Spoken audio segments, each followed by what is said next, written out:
Today we're talking about Batman Returns from 1992.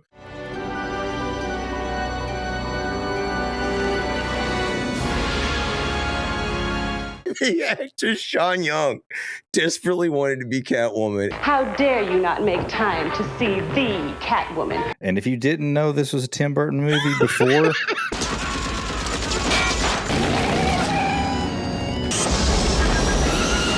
Is that it, Dad?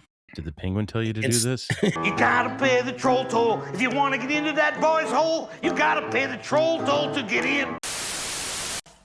4, 3, 2, 1. Cue music. I don't know about you, Miss Kitty, but I feel so much yummier. They're dead now. What's up, everybody? Welcome back to VCon. Let's Rewind, the nostalgia podcast no one asked for. Today we're talking about Batman Returns from 1992.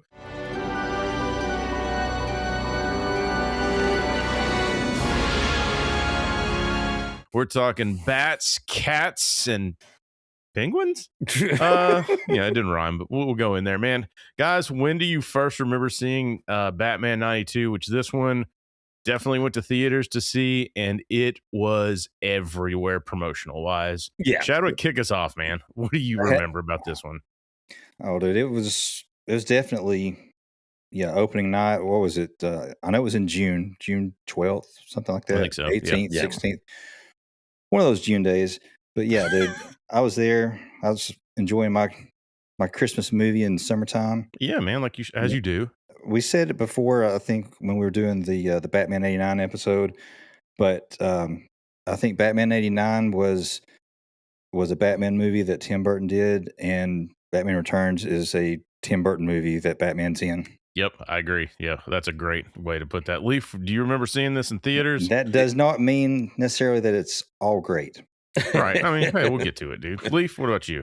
Dude, definitely movie theaters, man. Like my parents, my dad was a huge Batman fan. Nice. Like big. He was into the It's that corporal punishment. Right? yeah, He's like, I understand this guy. Leaf, after our Home Alone episode when we iced the stairs, his dad was like, "Why couldn't I be like Bruce's parents?" Dude, and be like, you guys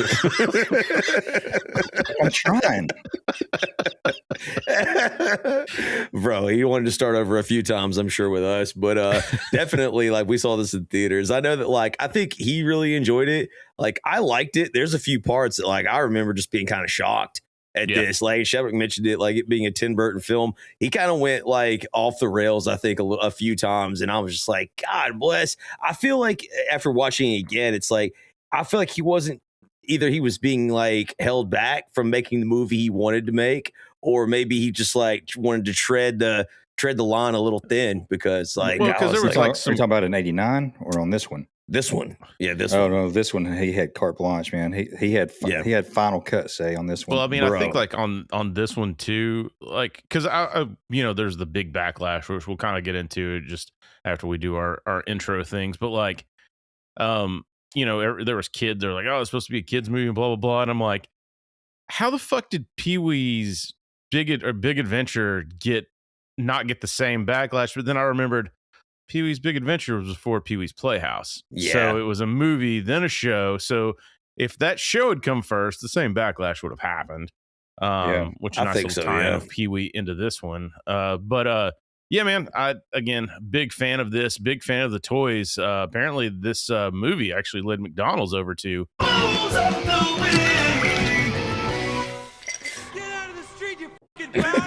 Dude, McDonald's was not happy with this one, I don't think, right? Weren't this the one where they're like a little upset with the darkness and everything involved in it? But yeah, but I mean, who fucking cares? I was like, give me my Batman toy. That's what I said. I was like, give me my Nuggy Happy Meal with a Batman toy, which along with every other kid that I knew. Yeah, exactly. Yeah. Same here. So what's your problem, McDonald's? Are you mad because your ice cream machines broke? That's why you couldn't get a shake. So the lesson you're trying to say that these companies should take is stop being retarded and listening to idiots online. Yeah, maybe listen to your consumers, which the consumer today would be Elijah Craig, single barrel. Got me a nice tall glass because why not? This is kind of a fun, Shadwick pointed out, like when you're a writer's retreat, it's this Christmas movie, man. There's Christmas going on. So Yeah, it I is, was like, dude. I really enjoyed this rewatch. So I figured I'm going to treat myself to some more of this single barrel Elijah Craig. Leaf, what about you? I'm going to do a little bit of classy wine in honor of Chester Cobblepot Chester Copperpot! and his family, dude. We got the little apothic espresso. Dude, I love some Espresso. Apothic Red, by the way. Man, dude, apothic Good red is stuff. good. This one's really dark and rich and chocolatey and just, it's just delicious. Shadwick, what do you got, man? I just have a bowl of fishy swaz. Cold. Is it cold? It's fishy swaz, sir. It's supposed to be cold. No, I'm sticking with the Elysian. Nice. The You had IPA? The dust. Yeah, a lot of success with it last week. Yeah, IPA is supposed to be good for your brain. Yeah, that's what I say. And you had a lot of success with our Grinch episode, which, by the way, if you haven't already check out our record setting, I don't know what it got up to, 10, 15, 20 minutes of outtakes. So, yeah, a lot of good stuff in there. We So were off check the it out. rails Yeah, so check hard it on that out episode. on Patreon, man. So, also want to shout out last episode of the month. Shout out Neve. Thank you so much. Got a message today. The swag has arrived. So, Yes. we really appreciate all the support and engagement, especially on Instagram. Wear it and with if you pride. too would like to be a rewinder of the month, just hit us up on socials. Been getting a lot of the Something to Wrestle crowd. So all of our new listeners from that, welcome to the party, pal, as another Christmas movie famously said. Check out our archives. It's in there. So, and with that, guys, let's go ahead and get over into our topic. And Leaf, if you wouldn't mind, go ahead and kick us off with some boring ass facts. Not at all good, sir. Ladies and gentlemen, boys and girls, for those of you uninitiated, Batman Returns is a 1992 American superhero film directed by one Tim Burton and written by Daniel Waters, based, of course, on the DC Comics character, Batman. And it, of course, is the second sequel to Batman 89. Or the first sequel. Well, I mean, Second movie, first sequel. Second, second movie, first. F you, Wikipedia. math's hard. Dude.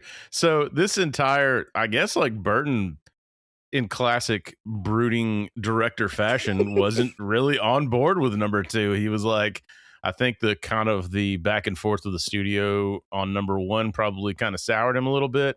I think he's fresh off of Edward Scissorhands on this. Yeah, you can tell. Well, he said that they were questioning him about which villains he wanted to use for the sequel before they even finished filming 89. Yeah. So like they were already like trying to push him in that direction because I guess they knew they had a hit on their hands, and he didn't want to go right back to it. He's like, after finishing 89, like the last thing I wanted to do was another Batman movie. Plus, like, I don't know if we talked about it in our episode, but I mean, they were filming, I think over in Europe. So there's the strain of travel. There's the strain of the studio not letting you do. He's still a pretty young actor. But after this, he's box office. And, when one of the things he said is he was like, it's a sequel.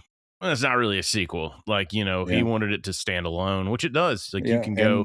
It's definitely not a sequel because they axed everything from the first movie. Mm-hmm. Yeah.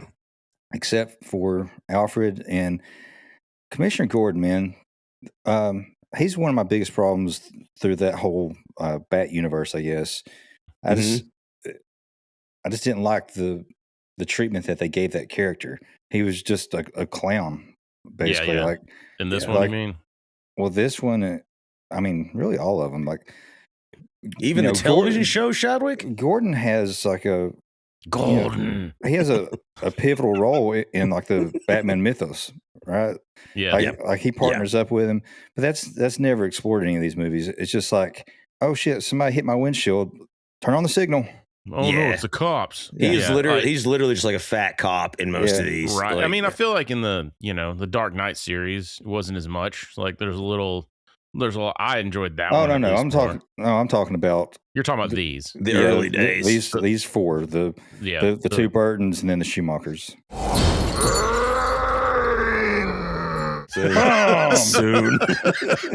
But yeah, so like I said, they filmed overseas for the first one for 89. This one, they basically took up the entire Warner Brothers lot to set up studios. They kept, this is like the crazy thing. Like most of this shit is practical effects, right? Like, so, like the penguins, like there's some puppet penguins, there's mechanical penguins, there's real penguins. They flew like some actual, like those big ass emperor penguins over. Those were real penguins in the movie. Like, kept the sets like 35 degrees, which the small touch that I was like, when I was doing my rewatch, I was like, you can see their breath, which now you can easily put that in like with CGI or effects or whatever. Like they made all the sets that cold. So like when they're talking, you can see their breath. And I was like, that's who fucking thinks of that? Well, they did that for the penguins.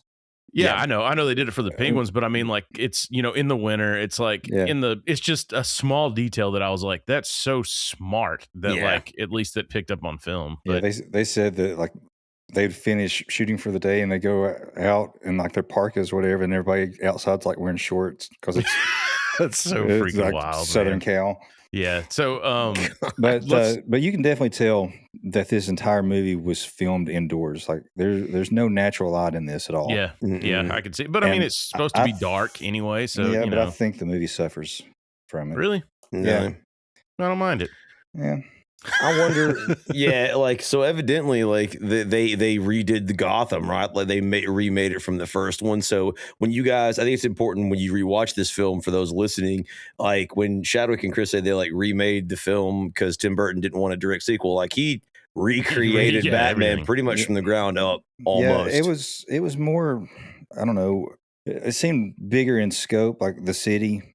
It seemed a little more real. I know a lot of that was shot on studio or in studios also, but this one, like, you can really tell, like, everything is kind of surreal. Like they did this like neo expressionist Germanic, you know, style of the Gothic, city, like, with all these like kind of squared off statues and what do you call it? Kind of a grotesque style to all the paintings and everything. Well, it's just, I just always call it Tim Burton. If I see anything that's like this style, it's like, I'm just like, it's Tim Burton style, like that old, you know, Gothic. I don't even know what you'd call it, but I do want to run over real quick. So we have, of course, like we'll go over a cast like we normally do as we go through. There were several what ifs for this one. Of course, in this movie, if you haven't watched it, it's on Paramount Plus right now. Go check it out. But it's Catwoman and Penguin and Batman is basically what's in this movie. So Shadowk, who was originally supposed to play Catwoman? Of course, we have Michelle Pfeiffer. Thank God that landed this. But who was the original pick? Yeah, it was Annette Bening, which you know her from what? The American President. Yeah, and I believe she was getting fucked by the king in American Beauty. Well, I guess he's to blame for her not being in this movie because she wound up pregnant. And that's the reason she backed out. But thank God. And I think Michelle Pfeiffer really wanted this role and reportedly was crestfallen when she found out she didn't get it originally. They came around to her. So you guys remember, or maybe not, but they originally had cast her as Vicky Vale for the first movie. Yeah, that's a good point. And then when Keaton came on, he's like, we kind of like recently dated, and I don't really think it'd be great for us to be together. I have a wife at home, and I don't want to blow my wad on this set. So he wasn't married. Okay. He had, I think he got divorced. If I'm not mistaken, he got divorced in 89, maybe 88. Okay.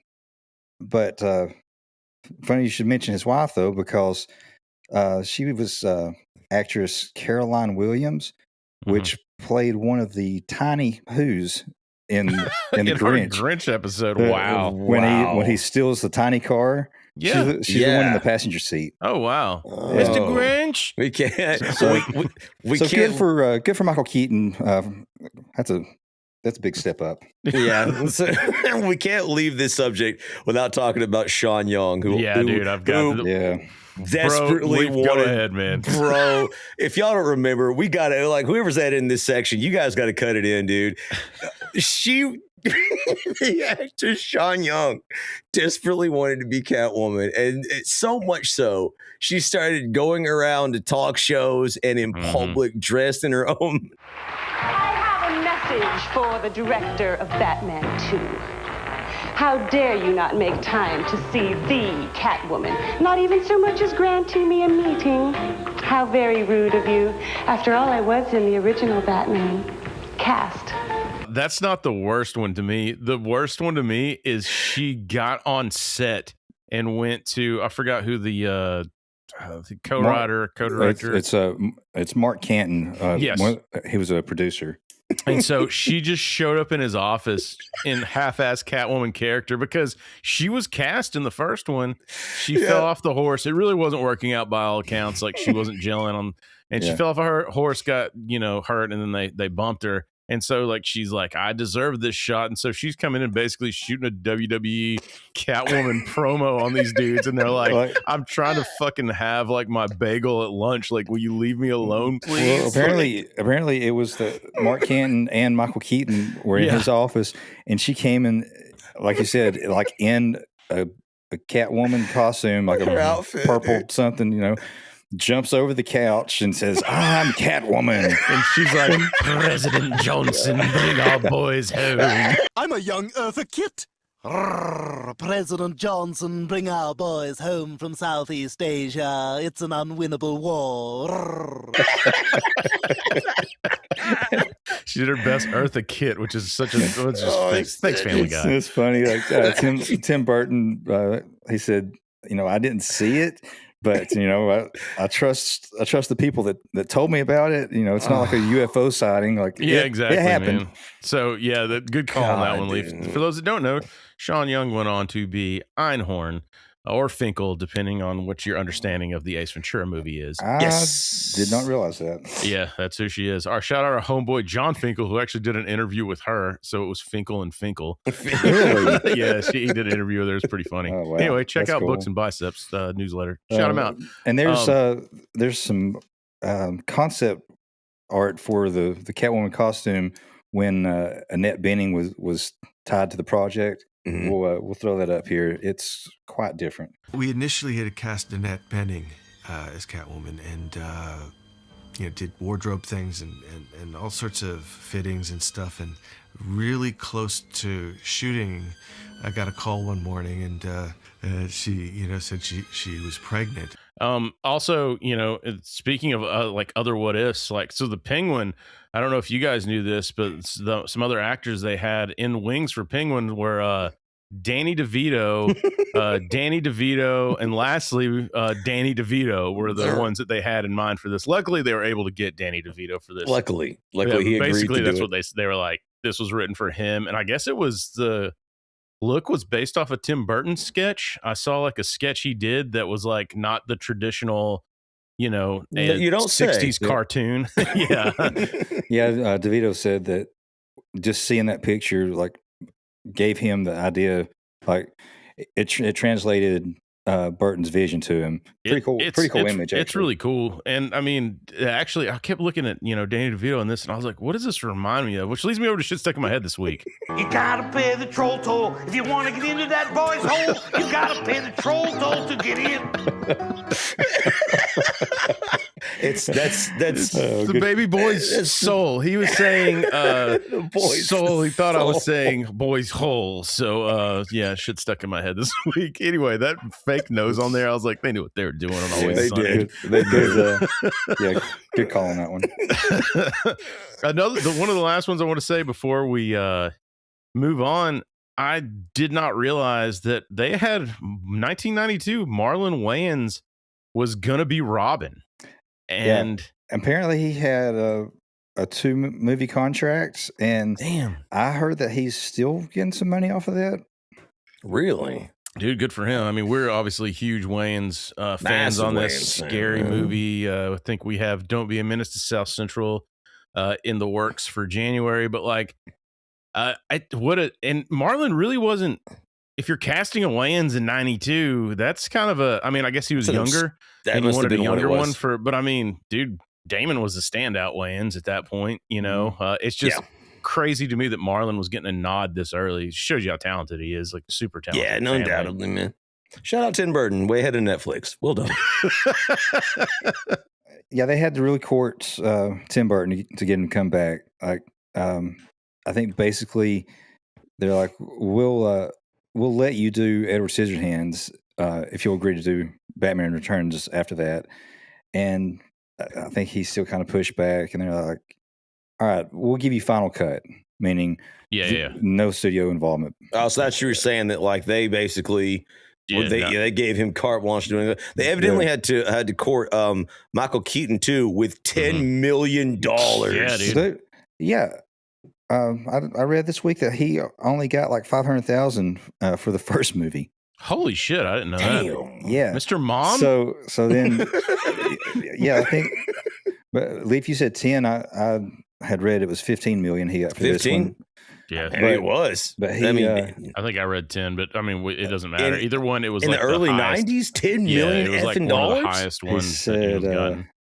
He said that he really just did this movie because he wanted to purchase some real estate, and I need a new house. Well, I think he bought the ranch where he still lives. Okay, well, I mean, good on him, because I mean, this was, I think the studio also was like, we'll let you do your fucking silly Edward Scissorhands movie, and then, but you have to do Batman, and then Edward Scissorhands went fucking very successful, gangbusters, and then they were like, okay, so you can do whatever you want, as long as you make us money, you can do whatever you want. We'll trust you. He's just like, 50 penguins. I want 60 penguins now. 70 penguins. Strap rockets to their backs. What does he sound like? I've never heard him, man. He sounds very indecisive in interviews. Actually, really? He's in this movie, which I'll get to later on, man. So let's go ahead and kick this off, man. Opening scene, Leaf. Absolutely. In a snow-covered Gotham of decades past. You already dude, the landslide. You already start with like this Tim Burton-esque like filming immediately. Like Chadwick said, everything is just like gothic and dark, and the camera sort of pans in and zooms in on a big snow-covered mansion. I think the whole movie is just like draped in dark blue, right? Yeah. It's like dark blue and black. Yeah, thanks for making me see that. Gray. You stupid jerk. Like I can't not see it now. Like all the colors in the background and the color lenses that Chadwick always points out. Yeah. They're ruined. And this scene is like already like, and this is what I was saying earlier when I talked about when I watched the movie, I left just like slightly a little like disturbed because we get into this mansion and there's like a woman screaming like bloody murder, dude. And basically it's Mr. and Mrs. Cobblepot. That was PB going, He finally found his bike. Dude, it's so like evidently Mr. and Mrs. Cobblepot, played by Paul Rubens and obviously Diane Louise Salinger, deliver what we assume is a deformed child to her screaming chagrin. You see the doctor running out in a panic. He's like trying to not throw up. Yeah, he's like he almost quit medicine. When I saw this, I threw up. Almost quit medicine. Shout out Ted too. And so, like obviously, Paul Rubens is disturbed. Like the next scene makes me laugh because they're like looking out the window and they're like basically shivering. Like some time has passed, and instead of a crib or a bassinet behind them, it's like this black cage. A black abyss. You hear like a baby like cooing in it. And it like reaches out and grabs a cat, like pulls it in, and it tears it apart, eats it, kills it. And what does he reach out with? Yeah, exactly. It's like flipper. Well, he reaches out, and then it's one of Chadwick's favorite sound effects. The cat sound effect that it does. But like, this was Paul Rubens. Apparently, this was Paul Rubens' first gig after the arrest, and Denise Salinger actually was in. Was it Pee-wee's Big Adventure with him too? She was the waitress. So this was both of them kind of reuniting. But yeah, I guess he got a standing ovation on set when he came in, I guess, because a bunch of his friends he'd worked with, Tim Burton and shit. Like they said, I guess some people still get choked up talking about it, like that it was it was cool for Pee Wee, because again, he got kind of drugged through the mud. Look, we didn't have Pornhub back then. You had to jerk off in public, I guess. I don't know. Look, it is what it is, right? It doesn't take away how talented an actor he is. Like when he got arrested, that's the sound he made. That's the sound he made. I don't know if that's the sound he makes when he comes. This is his O face. Oh! but this parents, okay. His parents clearly can't take the fact that he's a mutant monster, and so they concoct a plan silently with each other as they dramatically sip those martinis. By the way, what a good shot that is! They just aggressively chug like we've all been in parties we don't want to be at, and we're like, well, it's gonna be one of those nights. Knock them back. I got here 45 minutes late, and everybody else is drunk. Yep. All right. Nope. I believe our friend Phil used to be like, I guess that makes all you guys mustard. Now I'm ketchup. They just started pounding the drinks, chugging liquor. Oh yes, dude. And so they take his crib and his bassinet. They take his crib and his bassinet, the baby's bassinet, and they wheel it like through a snow-covered like area. It looks like a park, and they just toss it over like a bridge. Just be free. Just be free. Like let it go run. And the crib falls. Luckily, it can float. It hits the water and it's floating. And he sails like Moses. Like I know. It's one of those. It's one of those biblical cribs. Uh-huh. Yeah, dude. And it sails like slowly like into the sewer, and that's when we get the logo.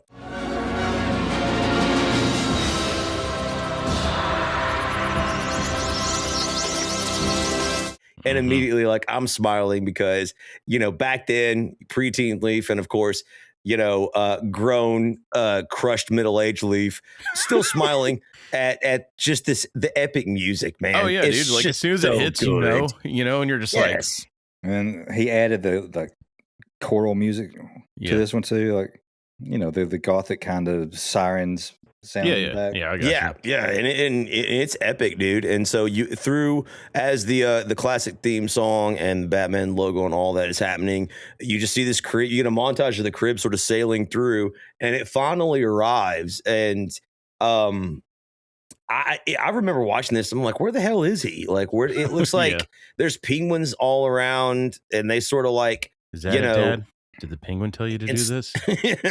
Instead of being raised by wolves, you assume he gets collected by the penguins. I don't think you really know. Maybe there's clues. Gotham's a fucked up place. Most cities have like alligators in the sewer, and they just have rogue penguins in the sewer. Just how does the sewer raising children? And it's better than Moses though. All he had was a choice between. And so immediately the movie cuts. 33 years later, we arrive in present day Gotham City as it prepares for Christmas. The big city. All right, hold on a second. Yeah. The original opening for this movie, before it got scrapped, was you see the Bat logo. It zooms out, and that logo is on a Batman souvenir store. Which has fire coming out of the windows, and then it explodes. Uh-huh. So it's supposed to be like some time after the first Batman movie, and Batman is like a tourist attraction basically. Like they've turned Gotham into like Roswell of sorts. Oh. So and he's pissed about it. Like he's kind of like he's pissed at the people of Gotham. Right. Yeah. Because he's kind of been, made into a joke. So he was going to have a story arc from that point where, like, he gets to the point where he does care about like the people that can't take care of themselves, and he's like, I have to save the people of Gotham from themselves, basically. Yeah. Right. That was written by Daniel Waters, which. What was his name? Sam Hamm, I think, was the original writer on this, and Burton got rid of him. Yeah. Sam Hamm was the original. And he was replaced with Daniel Waters. Yes, Daniel Waters before this had written Heathers, Right. So after this, he wrote Demolition Man. yeah, so I guess like Waters was sought after from Heathers because of his just great dialogue. They wanted his dialogue that he had for characters from Heathers. They were really stoked to get that. He even had some problems and back and forth with shit he wrote or whatever. But instead they scrap all of that and then they're like, hey, what if Batman's just like kind of a secondary character in his own goddamn movie? And then that's what we got. I mean, right. And like, as you mentioned before, Chris, like this is a Christmas movie. The big city is like hustling, bustling. Everybody's sort of running around. There's a big tree in the middle of Gotham, like town square. And it's just, everyone's really excited. They're all shopping. And we even get to see Alfred, of course, played by Michael Gough, from returning, one of the only characters to return, as you mentioned earlier, from the original Batman movie. And he's doing his Christmas shopping. But in the sewers, you see sort of like shadows, I don't know, almost like flippers, right? Something sinister is like creeping through the sewers, like beneath Gotham, like ominously. So there's sort of like a little foreshadowing there, like, because we already know time has passed. You know, you wonder what happened to the mutant child because we don't get to really see him like before. And then the next scene, we arrive at another main character, business mogul Max Shreck, played by one. I'm not even going to do that. I'm not going to try it. Christopher Walken. I want to do it, but I can't. What a great casting for this type of movie. Yes. Like, I don't know, like Walken, just with his, everyone knows he's got the Walken cadence and whatever. And you know, he's Max Shreck and he's meeting with the mayor. So it's, you know, your classic head of a corporation in political pockets so he can get what he wants. And what he's talking about is putting in this new power plant because he's heard rumblings. There's going to be this shit called AI. It's going to use a lot of power, and he's going to go ahead and get in front of this. Is what he's trying to do. He was a visionary. He was a visionary. He man. was, dude. But no, was. You get into it later, but you're like, they're basically like, we make more power than we need. Like, why would we need another power plant? And he's just trying to explain about growth, and he's given his Yang Gang talk about supplemental income and all kinds of shit. Like, it'll benefit everybody. Yeah, exactly. I don't know if you guys know, but Max Shreck is actually the name of the actor that played Nosferatu in the old. Oh, really? Yeah. The writer, Daniel Waters, knew that Tim Burton was a fan of Nosferatu, so he names a character after that, but never mentions it.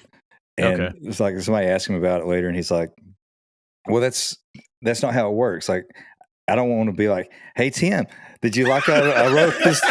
You know, it's like it's just like a unspoken kind of a head nod. Like you don't point it out. Unspoken rule. Yeah.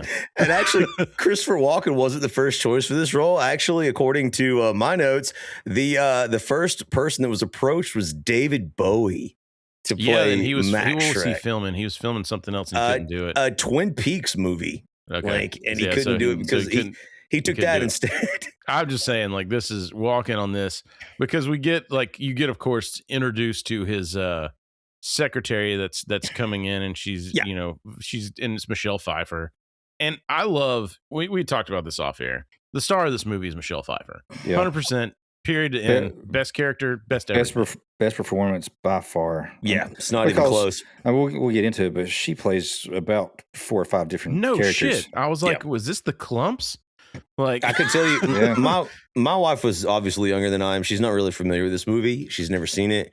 And as I was watching it, like, she kept turning to watch Michelle Pfeiffer's performance, and I noticed that, like, she was working on her computer. She kept turning around and looking when Michelle Pfeiffer, and like, I understand why. Like, she's grips you when she is on the screen, and she is she's doing everything right. In this one, she's this ditzy, or not ditzy, but she's nervous, fumbling, like can't say the right thing. Well, actually, really, just more like a question. Well, she was destined to be great because years before she took the Pink Ladies pledge to act cool, to look cool. She did. And to be cool. Be cool. Yes, she did. She did take that pledge. But so she's playing Selina Kyle, and she comes in. and I think she tries to pipe up that she has an idea, and then she's like, it's not really an idea, it's a question, and then it's like, bro, dude, and she just like devolves down into like, Well, Max is like, I'm sorry, we haven't housebroken Mrs. Kyle dude, yet. she's Damn. Afraid we haven't properly housebroken Miss Kyle. In the plus column, though, she makes a hell of a cup of coffee. Which is also a nice little cat reference too. Right. I'm just gonna say it. This trope has been so overused in modern day writing and in modern day film and television, like with a woman that can't like get ahead. Tim Burton, Waters, they nail the dialogue here because they are not only disrespectful of her, but they're really dismissive. And I think almost that's the more painful part, because he does say the housebroken thing, which is really terrible and insulting and biting. But at the same time, they're just like, anyways, they just go on and they all get up and adjourn the meeting and ignore She makes a hell of her. a pot of coffee. That's really all you need to know about her. Yeah, they're just so dismissive of her ideas, her abilities. As good as this movie is, man, I will say this next part takes me out of it every single time, and it's when Chip comes in. Yeah, when Chip comes in and he's like, Dad, Mr. Dad. Mayor, time to go down and bring joy to the masses. And you're like, It sounds like it sounds like Adam Sandler's friend. Take me to hospital, monkey. Yeah, dude, it's Dante. It just sounds like the worst. Christopher, Dad, Mr. Mayor, I need to go down outside. It's like maybe our not here, but outside with the people. It's like our friend Sean. Yeah, I know. Like, busted in and did his worst impression, which is all the wolf. It's the wolf. Sean's impression of Christopher Walken as a werewolf. It's me, wolf. Whoa. Oh man, I hate that guy, dude. As soon as Chip takes me out of it every single time, and then I'm back though, because we're going down. They're gonna do some mayor things. The old Mr. Shrek, and again, politician, high-powered businessman. They're in the center of town square, man, because it's the New York-esque like annual Christmas tree lighting, right? They've got the what's her name, like the Ice Princess or whatever, some debutante woman to like press the button and light up the tree. And of course, like Max is to give a speech because he's one of the well-to-do moguls of Gotham City. And that's basically exactly what happens. Unfortunately, he doesn't have his speech because Selina Kyle's in Compton ass. Like, he's like, Forgot my speech. You might want to take it out on what's her name.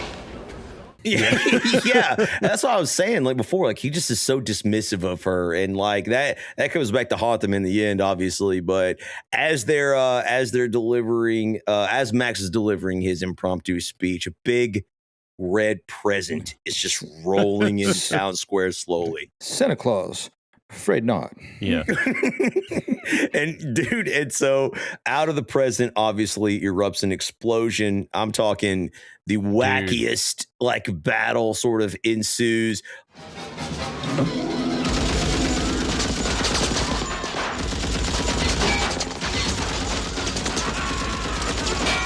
Clowns, like contortionists, and if you Soleil people apparently is hired for this, dude. Yes, and if you didn't know this was a Tim Burton movie before, as soon as the guy with the giant skull, the motorcycle rider with the wobbly eyes, how fucking cool! Which reminds me of the video game, because I remember playing the video game. That was like one of the characters I remember on the video game. But like, again, Tim Burton equals toys, by the way, too, because this movie had just an assload of toys. But when this is happening, it is, like you said, all that is Tim Burton in one scene. People doing acrobatics, flips, throwing bolos, Indian burns, like unicycles, stilts. Like, what all do you need, man? And it's such a mishmash. And I want to criticize this later on, but like, it's a mishmash of like attacks. They don't make any sense. Some dudes have guns, other guys have like bow staffs or like nunchucks. Like, it's just pandemonium. There's guys breathing fire and everything. Well, it's all pretty cleverly like circus themed, right? Because you kind of find that story arc later on. You do. So, but it does connect and it makes sense. But it is, I mean, visually, I dude, let me pop like 2 or 3 gummies and sit back and watch this scene on repeat. Dude, this is yeah, it is wild. And at this point in time, if you've never seen it before, you have no clue what's going on, and you are intrigued because it is a feast for the eyes. And like Shadwick said, like there's a lot of it feels really sort of claustrophobic and zoomed in a lot of times. Like, and it's real personal, and so it will sort of like melt your brain because a lot of stuff is happening all at once, and it is in your face. Well, Burton is, I'll just say it, he's terrible at fight choreography. Like, shooting fight scenes, he's terrible at it. So, with that said, the reason they do those tight shots on the fights is because the bat suit was so hard to move in. Oh, dude, you can if you're doing like wide shots, I think Keaton was pretty much like just standing there, you know, for the fight scenes. He couldn't really move his legs well, so he might be like moving his arms like a boxer or whatever, but his legs are just pretty much straight up and down. Well, I don't want to ruin it for everybody, but it's one of those, like, once you see something, kind of like the wrestler Kane has an Audi belly button, so I need everybody to notice that going forward. But there's some shit you just can't unsee. And the thing I can't unsee now is like when I read that his cowl or whatever is one piece, and so he has to like a neck brace move. And ever since someone said something about that, now I cannot unsee that. Well, wasn't that a reference in Batman Begins? Like when like Batman, the Dark Knight. Yeah, was it the Dark Knight where he? Yeah, it was the Dark Knight where he asked Lucius to like make him a new suit, and Lucius says, "Oh, you want to turn your head?" Yeah, right. So like, that was that not like a reference to that? Yeah, that was like a dig at the other one. But like you can see, you know, he's still stiff. And but Keaton, like, he took that and made it part of the character. No, he did. Yeah, it's real stoic the way that he moves and you know, fights and everything. So we're talking about the bat suit. I like the one from '89 better. Yeah, I'll go ahead and say it. Yep. This one, it's like sleeker and shinier, like smoother. It lost that leather texture. Yeah, it did. And like the weight of the cape is different. But it sure did make another toy for us to buy. Oh yeah, it sure as hell did, dude. It's the new bat suit. You don't want to be the loser with the old one, dude. Yeah, it's like new Coca-Cola. Then they go back to the original Coca-Cola and sell an assload again. That was way better. This is just me being nitpicky, but I didn't like the armor plates on the torso. Yeah. No, I get it. I think they made the ears a little bit longer, which they did. I guess I don't mind that, but. But speaking of the cowl, that makes Keaton the definitive Batman for me, because two other actors wore the same shaped cowl, which is based on his eyebrows, right? Right. Yes. That's funny. Yeah, I didn't think about that. That's a really good point. Also, the boots, by the way, are Air Jordans that they made into boots. So, but excellent. Well, check this out. I've had this since 1992. No way. Holy shit. Bro. For our audio listeners, Shadwick has the official movie souvenir magazine of Batman Returns. The Topps one. I guess it what's has a in bunch it, of cards dude? in it. Is it filled with facts, knowledge, and logic? Yeah, oh, nice. Like tons of behind the scenes stuff. Dude, hold the back of that real quick to the camera, the back of that magazine. Nice little penguin shot. Yeah. Oh my God, dude. It has the old like the handheld what are those called? Advertisement for one of those old handheld games, nice, dude. Those are excellent. Oh, that's the Tiger Electronics. Yeah, so the back of this for audio listeners is a picture of the penguin with the Batman Returns Tiger handheld game that was it had terrible. 4 animations on each and there's a nice screen. Picture of Michelle Pfeiffer as Catwoman. We're going to get into that soon enough. Yeah, but man. So at this point in time in the film, however, Batman has not yet arrived. He what we get as the chaos ensues is Commissioner Gordon, played by Pat Hingle, gives the word to activate the bat signal immediately when the trouble starts, and we're whisked away to yet another Gothic style mansion. Of course, which we recognize as Wayne Manor, where a brooding Bruce Wayne, aka Batman, aka Michael Keaton. This is where you get that gif that's out everywhere now. The one where he's looking around, it looks up at the bat signal or whatever, and stands up slowly.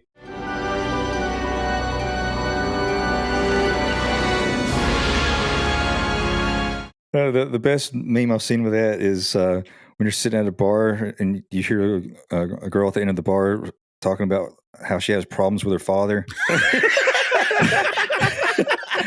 And he just like stops brooding and stands up. He's brooding like he's on Masterpiece Theater, dude. He's like sitting there like in a big chair, and he just stands like heroically. And it's so like you could argue that it's cheesy, but it's so cool. Dude, it's so I love good. it, man. I love it, dude. Lives. I mean, for it to be like a gift, like how many years later? Yes, 92, like it's an epic moment, dude. It's crazy. Like, so it isn't long before he does arrive. Obviously, the scene gets worse. Some of the thugs, aren't just thugs. They stand out.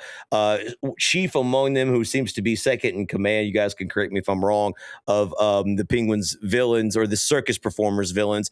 The organ grinder, played by Vincent Schiavelli, tells basically the crowd, this is a big plot point, that they're not there just to like wreak havoc and destroy the whole square and the tree, which they do, by the way.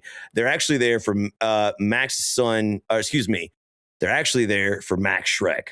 Right. And this is when his son steps in and he's like, "You'll have to go through me." Chip, Dad, go save yourself. Not here in Kansas. Because if he can do a shitty Christopher Walken, then I can too. Goddammit. He can, dude. You're right, dude. You're right. Not here, Kansas. I don't want to die here. I don't want to die in Texas. Chicago, maybe. Yeah, so Max slips off down like a little alleyway, I guess, and it cuts back to the action. Batman comes in, he's in his Batmobile, and it's tricked out with some new gadgets now. Like it's got like this like iron bar, I guess it pops out and knocks people off motorcycles. Yes, strips them, knocks them down, and then you got the guy that's like dressed like the goddamn devil. Yeah, it's the devil. He had it coming. He's blowing fire like our buddy Barrett, and Batmobile like pulls right up to him, and he's like blowing fire on it, and then this like device comes out of the bottom of it, spins the car like around, hydraulic, right? Yeah, it does like a 180, which is what I heard in post. Like that was the problem with this. A lot of people hated this Batmobile. Everybody on set, like the people that had to deal with special effects, because it was basically plastic. It wasn't like, when we hit Dark Knight stuff where they were really beefing it up. Yeah. So they were like, you couldn't even turn it around. So I wonder if the fact they couldn't turn it around actually led them for that scene of like the hydraulic lift that comes out and turns them the other way so you can immediately turn around or some shit like that. Yeah. But like, yeah. Well, let's just not like glaze over the fact Batman murders that guy.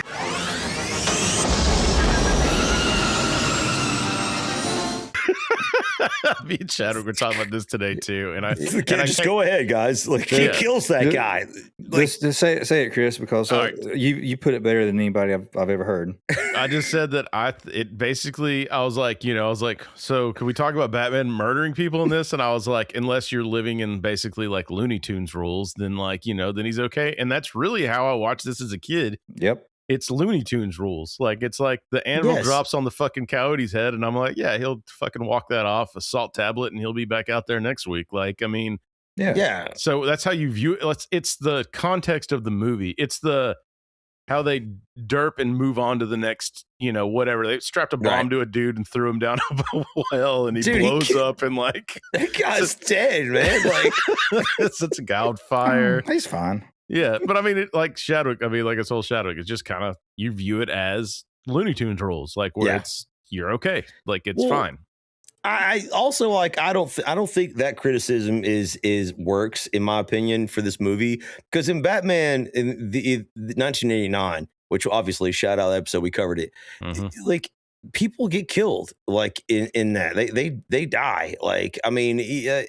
So it's like, why Tim Burton killing people? Like, I don't understand why some people were mad when they were like, well, like, what about the children? It's like, you let your children watch the first one, and it is like the Joker falls. The Joker fell off a fucking giant building with awesome CGI. Shadow gloves. Before that, he shoots, what is it? Tabbert? What's that guy's name? Like he kills Bob. He kills Bob. Like he shoots Bob. Like some of it is comedic, but he kills them, he murders them. So it's like, I don't see why that was even such a big issue. It's like it became popular and people honestly wanted to change it. It's luckily people too many goddamn talk shows in 1992. Yeah, we did on the fucking uproar. At least that went away, where people stopped wanting to change art. So and Sean Young could go on and be like, President Johnson, bring our boys home. Shout out Eartha Kitt as Catwoman. Just gonna keep it going. So Leaf said that Batman murders the guy in the devil suit. So basically, the car turns around. He turns on the afterburners or whatever, and he should have been standing there. He should have been standing there. He's on. He's screaming. Yeah, bloody murder, and I mean, you can't even see his face. He's covered with so much gel, dude. He's I know that's what's great. Is like you can, especially as these movies upscaled, you can see that stuff. By the way, amazing stunt work by all these dudes. Like I said, I guess they did recruit from Cirque du Soleil and places like that, which I didn't know was the thing early on. I guess it was, but like this early on, I mean, but like but these dudes taking fucking back bumps, flips, spills over the camera. I love those.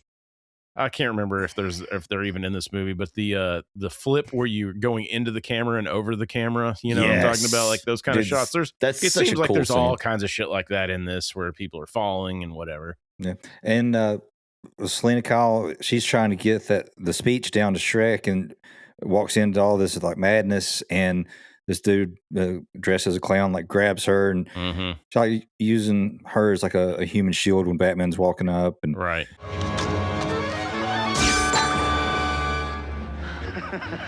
You missed. And cracks his skull, causing a hematoma in his brain, which he dies a few days later, slowly.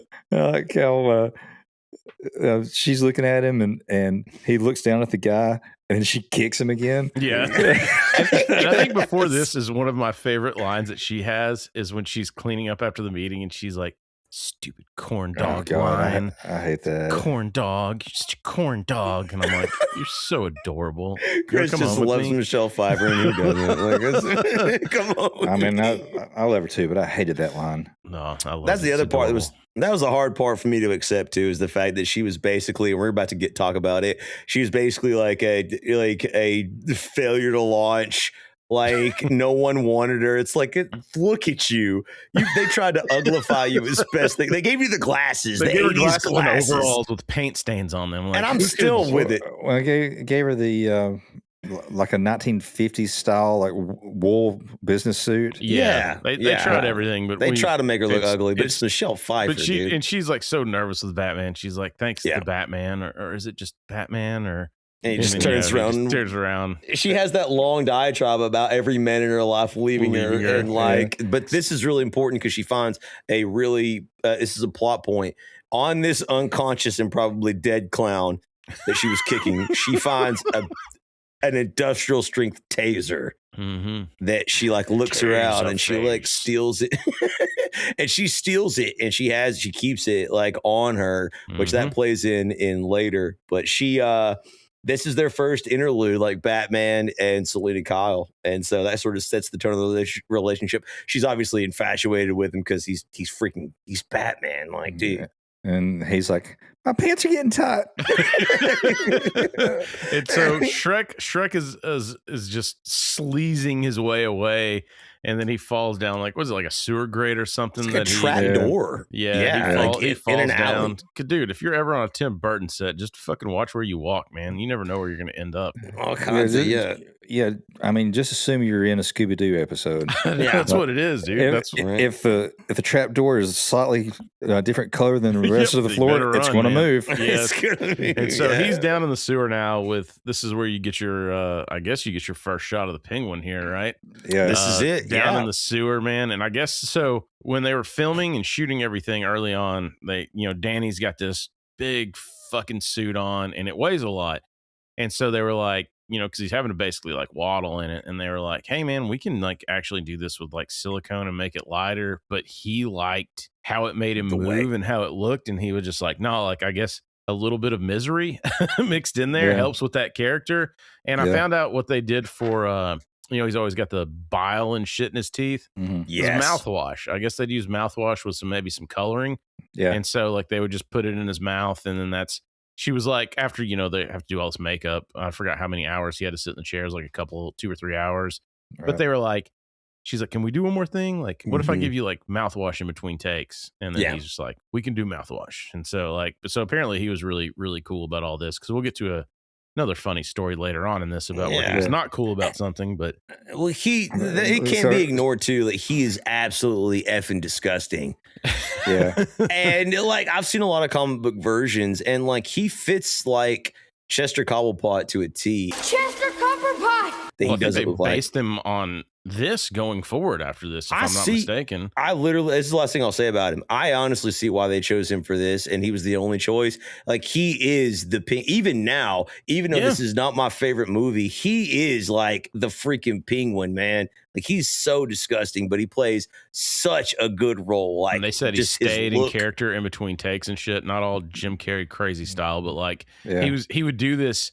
If you've ever been around, we have, you know, we're in Chattanooga, Tennessee. We have penguins at our aquarium, which I visited, drunk many a times, to quote Billy Madison to them. But like,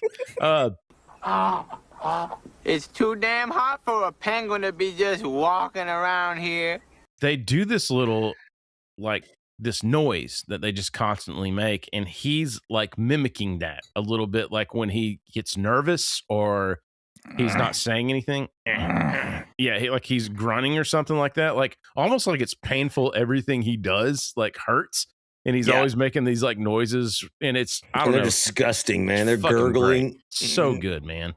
I thought the bodysuit was just a little overkill. Like, you think so? I liked it, because it just looks like padding to me. Like it doesn't resemble, you know, an actual body, human Plus, body. If you anatomy. eat all that fish, man, you think you'd be, you know, kind of lean. You'd be lean, but we also don't have flippers as well, so we don't know how that goes with the rest of his body. So Max, you know, goes through the trapdoor and he lands like right in the middle of this whole like circus gang, and the Penguin's there, and he kind of gets this like horrified look on his face, and Penguin's like, I believe the word you're looking for is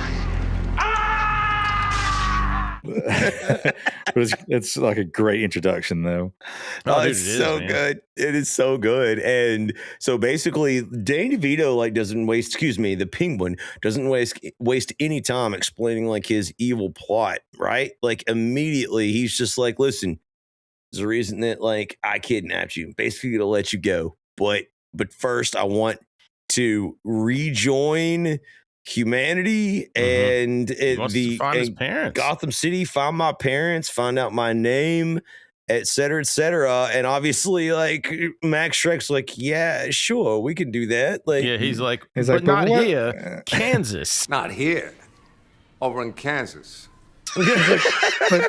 but what's in it for me? Yeah, exactly. And he's like, oh well. And he starts blackmailing him. He's like, he's found this toxic ooze that comes, I guess, from one of Shrek's plants or whatever. Yeah. He's got all these like shredded documents about fire traps that he owns or something, and he's like, take them all, and they're together. all finely shredded. And he's just like, what does he say? Like, with, you know, patience and time or something like that, and a like lot of tape. A lot of tape, you can do anything. And I'm glad you guys mentioned that, because real quick, like the whole secret lair that he has, you find out that it's like was it like in the old Gotham Zoo, or it's like right outside the city, and evidently the sewer runs straight. Yeah. Tim, why, bro? He's like snorting a rail. He's just like, you know, and the sewer, bro, it leads right to the zoo. He was like, have you guys ever seen that movie in 2000 called The Grinch? So the Grinch is on top of the hill and this trash is going there. And so we'll do the same thing, but it'll be on the bottom.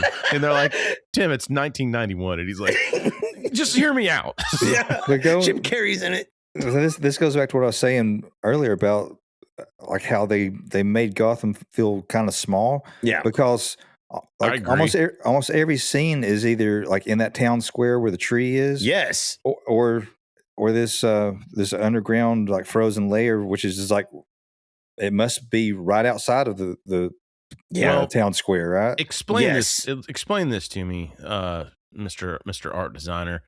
How does the filming affect how that feels? Because I feel that too. Like, you feel like it's small. So how is Dark Knight shot different than this as far as what makes that feel like an open area opposed to this where it makes it feel so Because Dark Knight compact. was shot on location in Chicago. Well, I understand, but like I'm saying, what did they do with the camera that was different? Like, is there a wider shot that exposes all of this that goes forever? Well, there's a wider shot. There's natural light for one thing. Okay, so that's a big thing. That's the big thing. But I mean, this movie, like I said, it takes place either in Shrek's office, Wayne Manor, the cave, the zoo, right, or this the town square. Yeah. Oh, okay. So like, okay, when we talked about in 7, in 7 everything was shot so tight that everything felt cramped, and like, so I understand what they're saying when they're talking about shooting it tight, and like when I'm watching this movie, I'm with you. It feels small, contained, or whatever, but I'm like, why? Because there are some big wide shots where it's like Batman flying through the city and whatever. But I guess you're right. The natural light is like that's the biggest thing for me. I think he made all of their costumes like reflective, somewhat. I felt like I was watching a play the whole time. I was watching this last night. Okay, that makes a lot of sense because I felt the same way too. But I'm a stupid, and I don't understand why I see that and feel that way. Like, I mean, it feels good for this movie. It feels good on the whole. But like, I just go forward with it. Like I accept it. It didn't like take me out of it. But now we're kind of doing these deep dives and going back, and I'll point some shit out. You guys point some shit out, and we're all seeing stuff different now. Where I'm like, okay, so why does this feel small? Or exactly. Like, in 7, I was like, why? It does feel cramped. It does feel like it's all in apartments. I'm so tired of people asking me why this feels small. The first time it's just the lighting. We need some natural lighting in the picture. No, too much light. Too much light. You said it was a good size. The first time I noticed it was when it was at the town square when they light the tree. Dude, it looks like, I know there was more. It looks like there's 50 people in the town square, man. Yeah. It looks, and I mean, maybe there was 200, but it looks, I mean, it's the center of Gotham City. It should be thousands of people. It should be a wide angle shot with like Shabbat said, natural lighting. Like it's true. It's the natural lighting thing. It's practical effects, natural lighting. Be kind, let's rewind, bring it back. Well, you know what? Also, I was just thinking, everything, I know it's supposed to be like a dark, like gritty place, but everything seemed clean too. Like everything seemed polished. Yeah. Like there's some like rooftop scenes, and there again, like everything's just smooth and shiny, and like we talked about it in the Back to the Future. I'm telling you, if you're new to the podcast, just go back and listen to the whole archive. I mean, let's just do it. All right, but on Back to the Future, we're talking about they shot the future scenes first in the downtown square because they knew like natural wear and tear is going to happen. Or excuse me, they shot the past scenes first. Yeah. Because they knew natural wear and tear is going to happen over shooting for a few months. And then they were able to weather it, to where it looked in the future or whatever. And in this one, it's just, I guess it's that Tim Burton. He likes that clean, smooth, I guess. I mean, far be it to me to argue with him. I think he likes contrast. Okay. Because, you look at all of his movies, most everything's kind of like whitewashed. Like everything's really kind of dim, but then you have like pops of color. So I think he was trying to do the pops of color with the reflections of the suits. Okay. Right. I mean, that makes sense. Because, I mean, they did say, like, one of the documentaries I watched, by the way, we've mentioned it 1,000 times, the Icons. Yeah. Batman's a good one. I think it's on YouTube for free now. But they were talking about the Catwoman suit was latex, which we'll get to. But, you can't stitch latex. So they had to basically glue the stitches on the suit. And they were so fucking worried that they're like, you can see the glue. Like, you're not going to be able, but with his lighting and the way that it was shot, you can't, I was looking after I saw that, I was looking, it's just, Tim Burton, fucking master of his craft for sure. Right. So so in this scene, basically it ends like the Penguin basically lets Max Shreck go. He's like, look, I just want to let you know, like, I'm coming back to the surface and I want people to accept me. And can you help me? And Max, obviously reluctantly, because it's being semi-blackmailed, but he's also got blackmail. Also, not semi, because he's like, how's your partner Fred? Fred's actually I believe he's on extended vacation. Yeah. He's like pulls out his like severed arm. Yeah, and he shakes I'm his Fred's hand. Yeah, I'm Fred's hand. But you guys tell me. I know something last night. I sent Chris a message.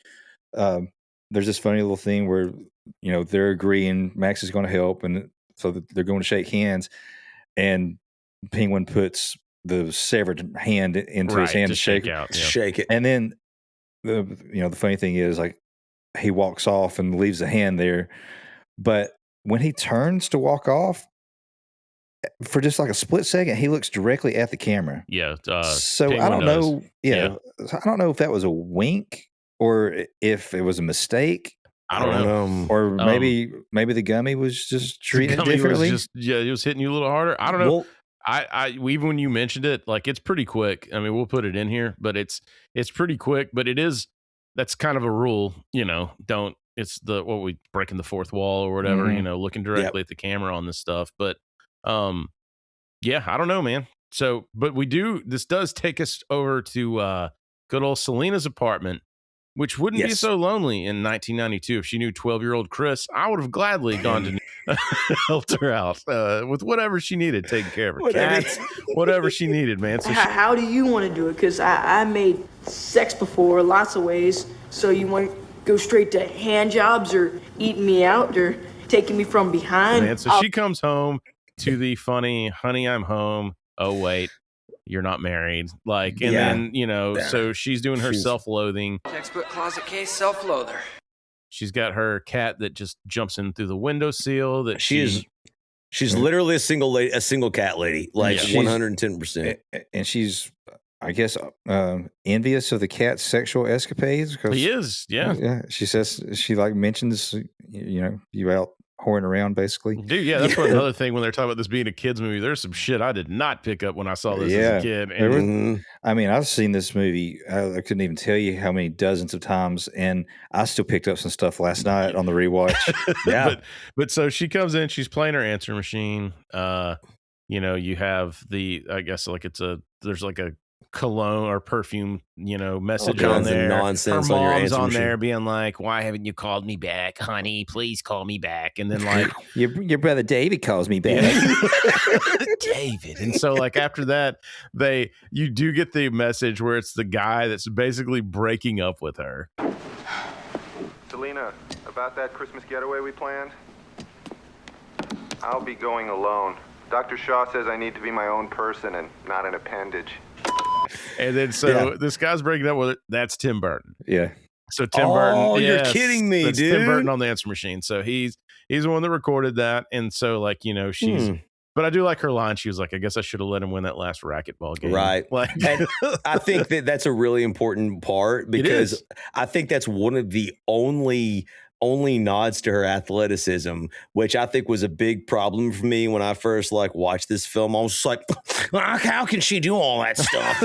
I should get back to my computer games. Yeah. No, but this one too, I think too, when she's like, I should have let him win. It just shows her she's not weak. She's competitive. No. She's got this drive. She just is shy right now. She's just like Andy, from 40-Year-Old Virgin. I'm shy! You're right. She's very intelligent. She clearly has a lot of things going for her, but she's sort of introverted. She doesn't really want to talk about. She drops the genius thing of leave yourself a message on your machine so you don't forget something before I thought that was brilliant too. I did too. I was like, and it's great.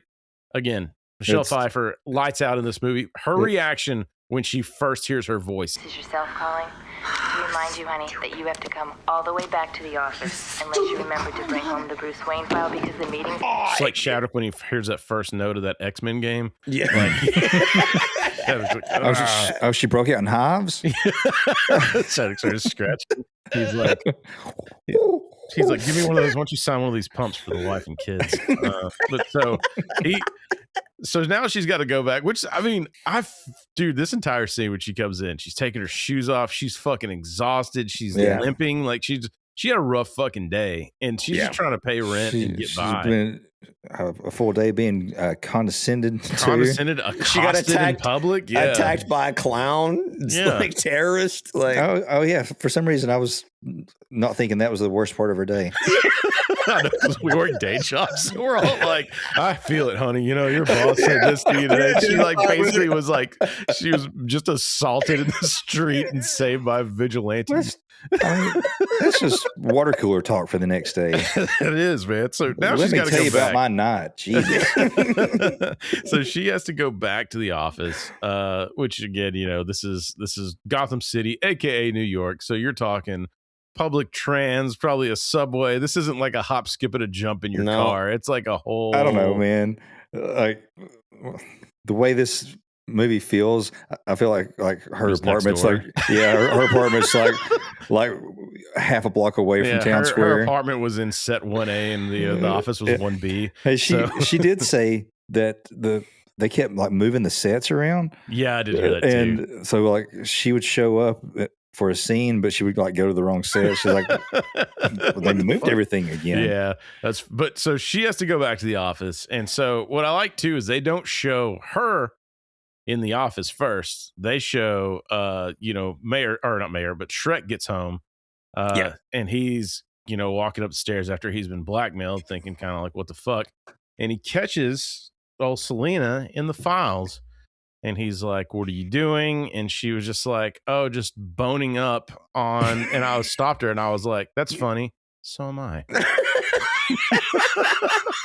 And these are the old school files too, right? We're not talking about computer files. Like she's going through like the physical files and looking like obviously where she shouldn't. And Max Shreck doesn't like that. No, he doesn't like that. He doesn't like that. Not one bit. Because he carried these files painfully up his ass. Yeah, I missed my chance earlier when he's making his speech. I want to say, I had these baubles for 5 long years up my ass.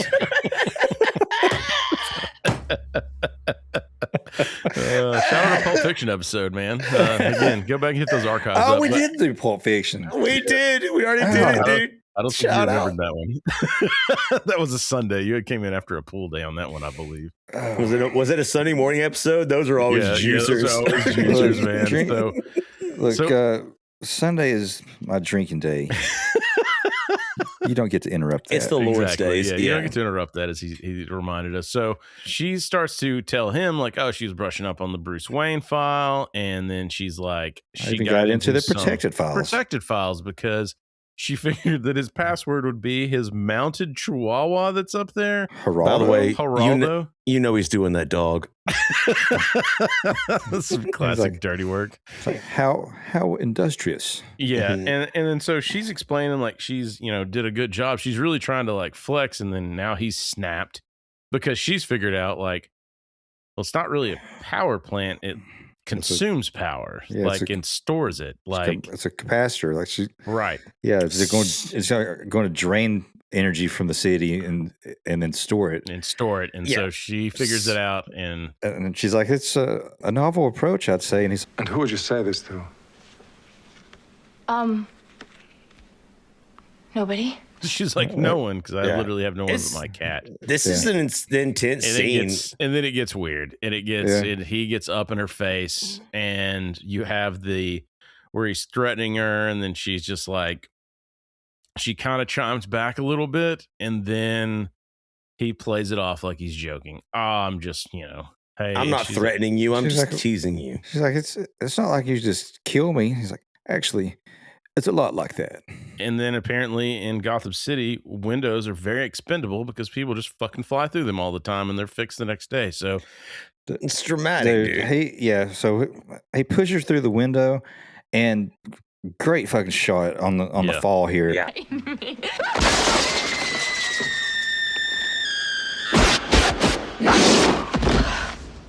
Much better than Jack Nicholson. I was gonna say, I know you. And they learn. That's all you can ask for, right? They learn. Yes. So they basically, with the camera work, they simulate And the her sound effects. She's hitting a bunch of awnings as she's going down. That sound effect is great. So you hear like she's falling, you hear thud, thud, and each time her head's like bobbing forward, right? And so it makes it more believable that it like broke the fall, right? Like a little bit, where it's not just like it slowed her down, right? But she still hits. Hold on, side note, real quick.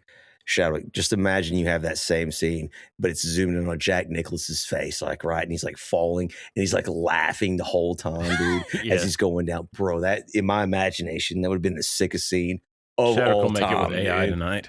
I've got Jews at my table. Dude, how sick would that have been? But all right, go ahead.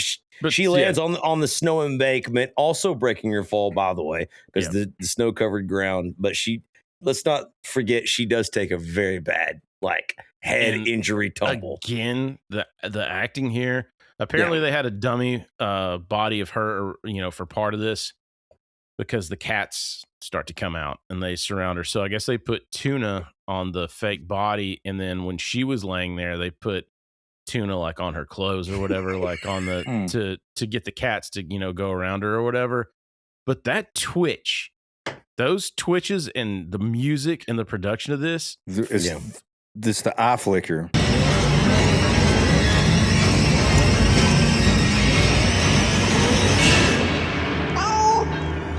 Yes, it's fucking great. Tim Burton talked about that years later. He's like, I was so impressed with that. So she's got her eyes roll back in her head, and her eyes start flickering. So you just see the whites of her eyes, right? And then when she wakes up, her eyes just pop back in place, out, and it makes you you're something happened, something changed, instantly narrow. It is such a cool scene, man. Shout out Michelle Pfeiffer again. This is actually the most realistic scene of the whole movie because cats will fucking eat you. That's very true. All you cat ladies out there, I know you listen to us. If you die in your home, your cats will eat you. Meow. She returns to her apartment, seemingly repeating the scene that we saw earlier. So you're kind of like, is it amnesia? What's going on? Yeah. She does the honey, I'm home, but she is completely deadpanned and changed. Yeah, she's just dropping her keys on the floor now. And she gets the quart or half gallon of milk out, pours it in the cat bowl, kind of splashes it everywhere, and then just stands back, and she's playing her messages again, same type of bullshit, and she's just chugging that milk to run down her face, and then she gets this message talking about perfume, the perfume, and how it'll turn your boss on, and you have a late night whatever with your boss, and that just fucking sets her off. Shrek's department.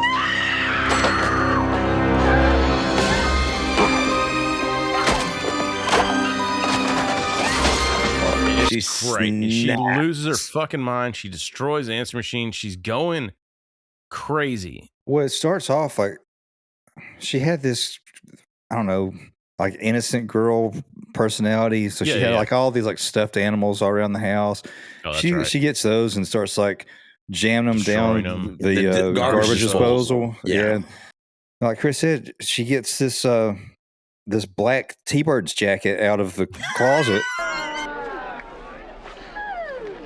So she starts creating the Catwoman suit, and she's stitching all this shit together. And you don't really know kind of what you're watching, but that's when you get the scene of the instead of hello there, and now it says hell here. Yeah. Or whatever, the lights are burning. I love that little touch. And that might be the best shot of the entire movie. It's it kind of zooms out. She's standing there. You kind of just see the silhouette of her in the suit. I don't know about you, Miss Kitty, but I feel so much yummier.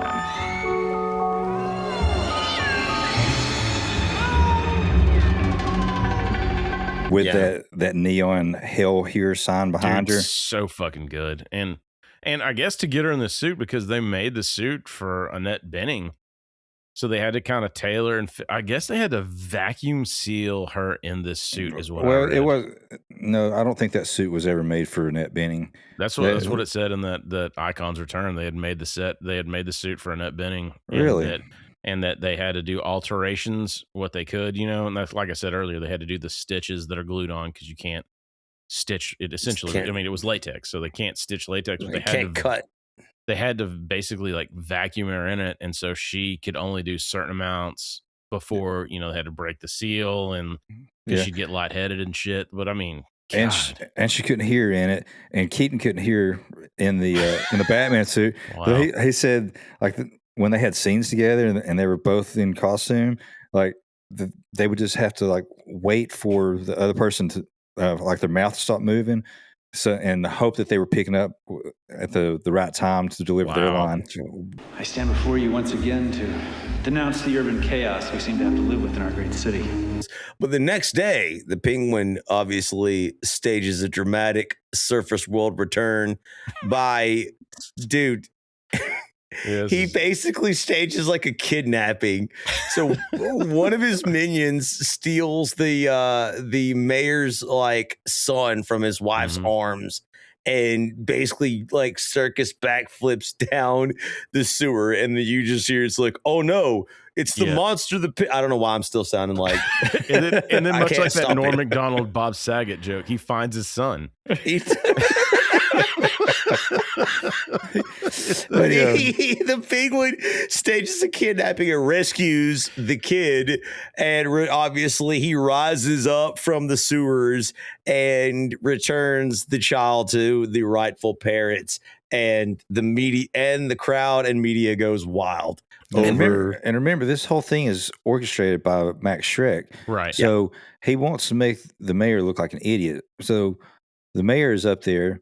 He's talking about, he's trying to ensure, the public, like, you're not going to see any more violence like we had last night. Yeah. And then as soon as he says that, that the clown shows up, steals the baby, hops down the sewer. And then, like Lee said, you hear him saying, you hear the clown like, "Oh no, it's a hideous penguin guy." And then the camera goes down there, and the clown's like smiling and like gently like handing the baby to him. And here's what I like about this part. So the penguin, saves the baby, but it's like other Batman, back to the 60s Batman, right, when that old Burgess, that was Burgess the penguin, Meredith, Burgess Meredith back in the day. Women weaken legs. But you have, but you have kind of Goofy, whatever. When he comes up, like Danny DeVito's like stumbling through lines, through like, as in like he's awkward as fuck because he should be, because he's been hiding in a sewer for his whole life, and he leans into this so well because Shrek's trying to be like, it wasn't me, it was Joe Dirt. It's Joe Dirt. That's who saved the baby. It was Joe Dirt. And so he's good. But I do like the way he acts in this it's great. There's even like, I think it's showing him on TV, like Bruce is watching and he's talking about like wanting to find his parents, whatever. And there's a shot where you see like cameras are off screen. You see the flash and he like kind of covers his face. A little different. A child. Yeah, that little stuff is what I'm talking about, where it's like, it's those little details that I don't know if he was directed to do that or if, Danny just knew to do those little touches, but he just, you believe that's an awkward ass character the first time he's been on the surface. He's not used to all this, like talking and, socializing and shit. And because of that awkwardness, like he becomes like a media darling, like despite the fact of his freakish nature, he sort of like really captures the public's imagination, that the creepy but before this, people were told in rumors and myths and in tabloids about the creepy, evil penguin man that lived underneath the sewers. This urban legend that's like, and he's come to life, and so everyone's sort of fascinated with him, and he basically does, like you said, give an interview that says, where he's just like, I'm just trying to find my parents, and the town Shrek begins to help him in that mission. Shout out, by the way, to Bruce Wayne watching all of this. Billionaire Bruce Wayne on his 20-inch television. I don't know if you noticed that, but I was yelling at the screen. Yeah, I didn't notice that until you just said that. What I noticed was, he's watching that little screen. Yeah, but Alfred's back there decorating a Christmas tree. I'm like, for who? Well, he finds out that this guy's looking for his parents, and so like Batman instantly has this like kinship with this guy where he's like, oh, okay, like dude, he's just trying to find his parents. Like, I hope he finds them. Right, and you get this like where okay, like even Batman's buying into what Shrek's selling at this point. Right.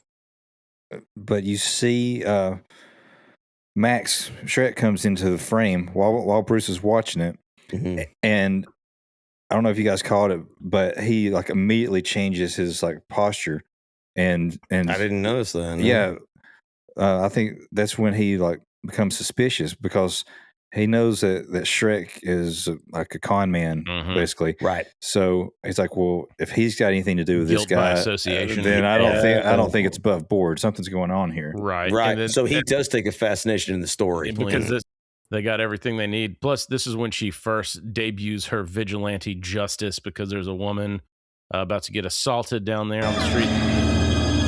I just love a big, strong man who's not afraid to show it with someone half his size. Street. This is a great shot too. So that's called assault, brother. Yeah, and so she steps in. She does the scratch across the face both ways.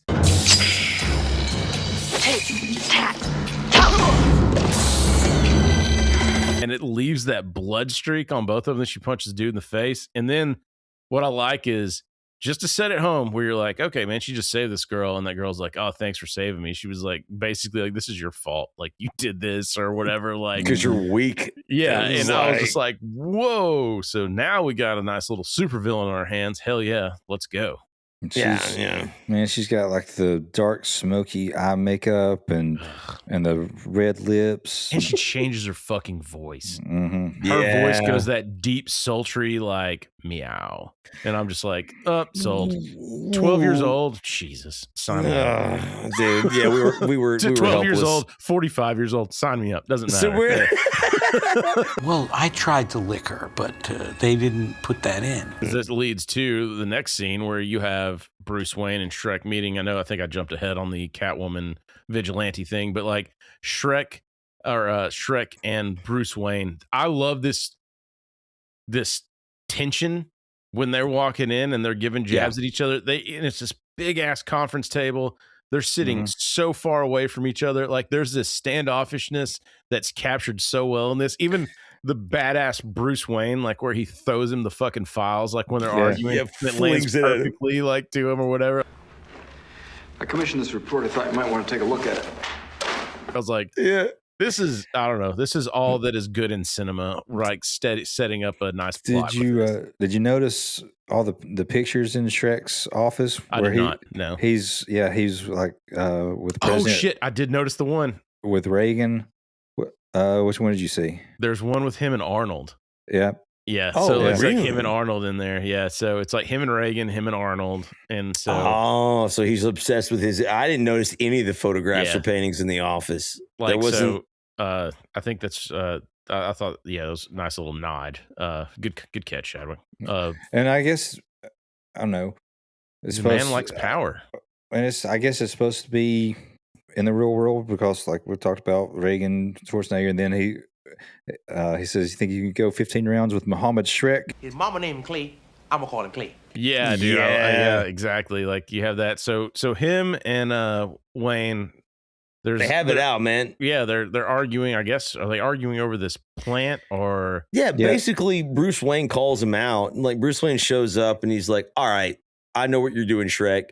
He was like, first and foremost, like he's looked into it. He's like, I know you have this like power stealing like device, but you need permission from the mayor.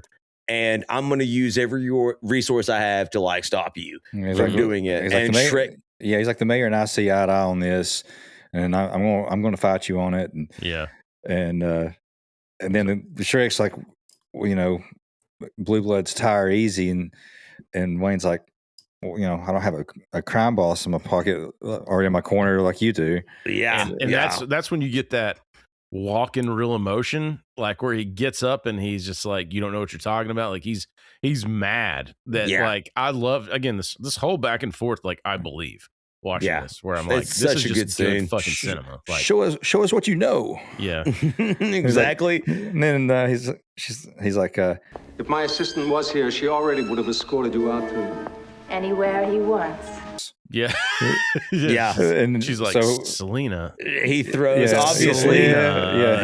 He's shocked to see her because he thought she was dead. She's Yes. fucking dead. Yeah, he says Selena like 3 times, and she's like, Maximilian, you have to buy me a new name, or something like that. I was like, This is the first time he's seen her since he pushed her out the window, which is why I don't know why he didn't check up to find out if she was dead. And before, like she always like had her hair up in a bun. She had the big glasses on.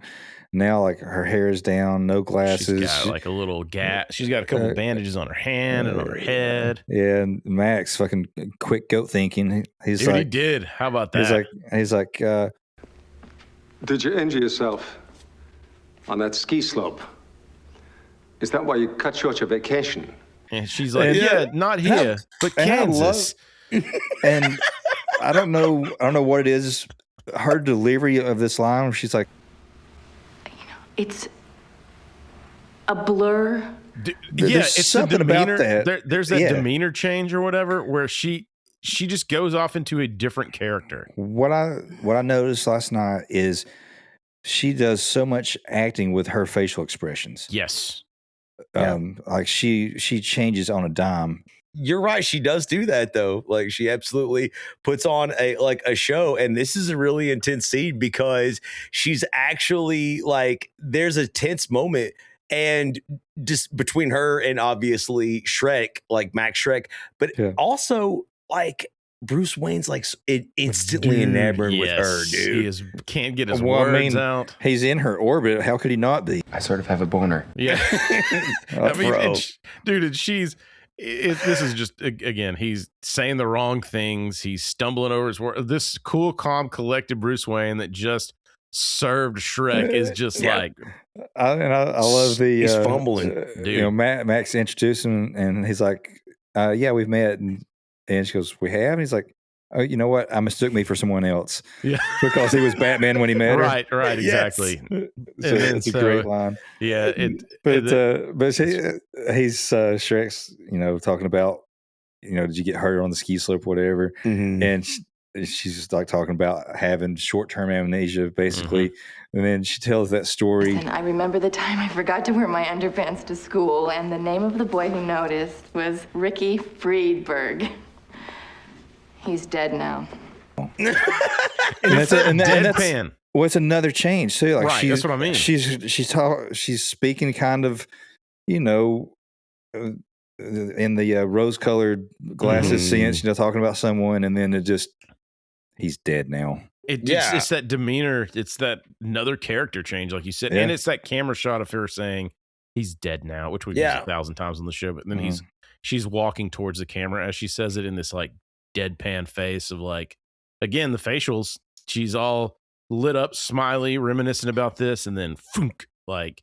Yeah, she switches. Fucking great, man. I really feel like Tim Burton was trying to hit on this, and I think a lot of people missed it. And I think that's actually like the hidden genius of this entire film. And I'll talk about it just in a minute. But right now, at this point in time, you kind of you start to understand that there's been a break in Selina's character, and not just like physically, like mentally, of course, but it's almost like she's developing sort of like this multiple personality, dissociative disorder, right? Like identity disorder.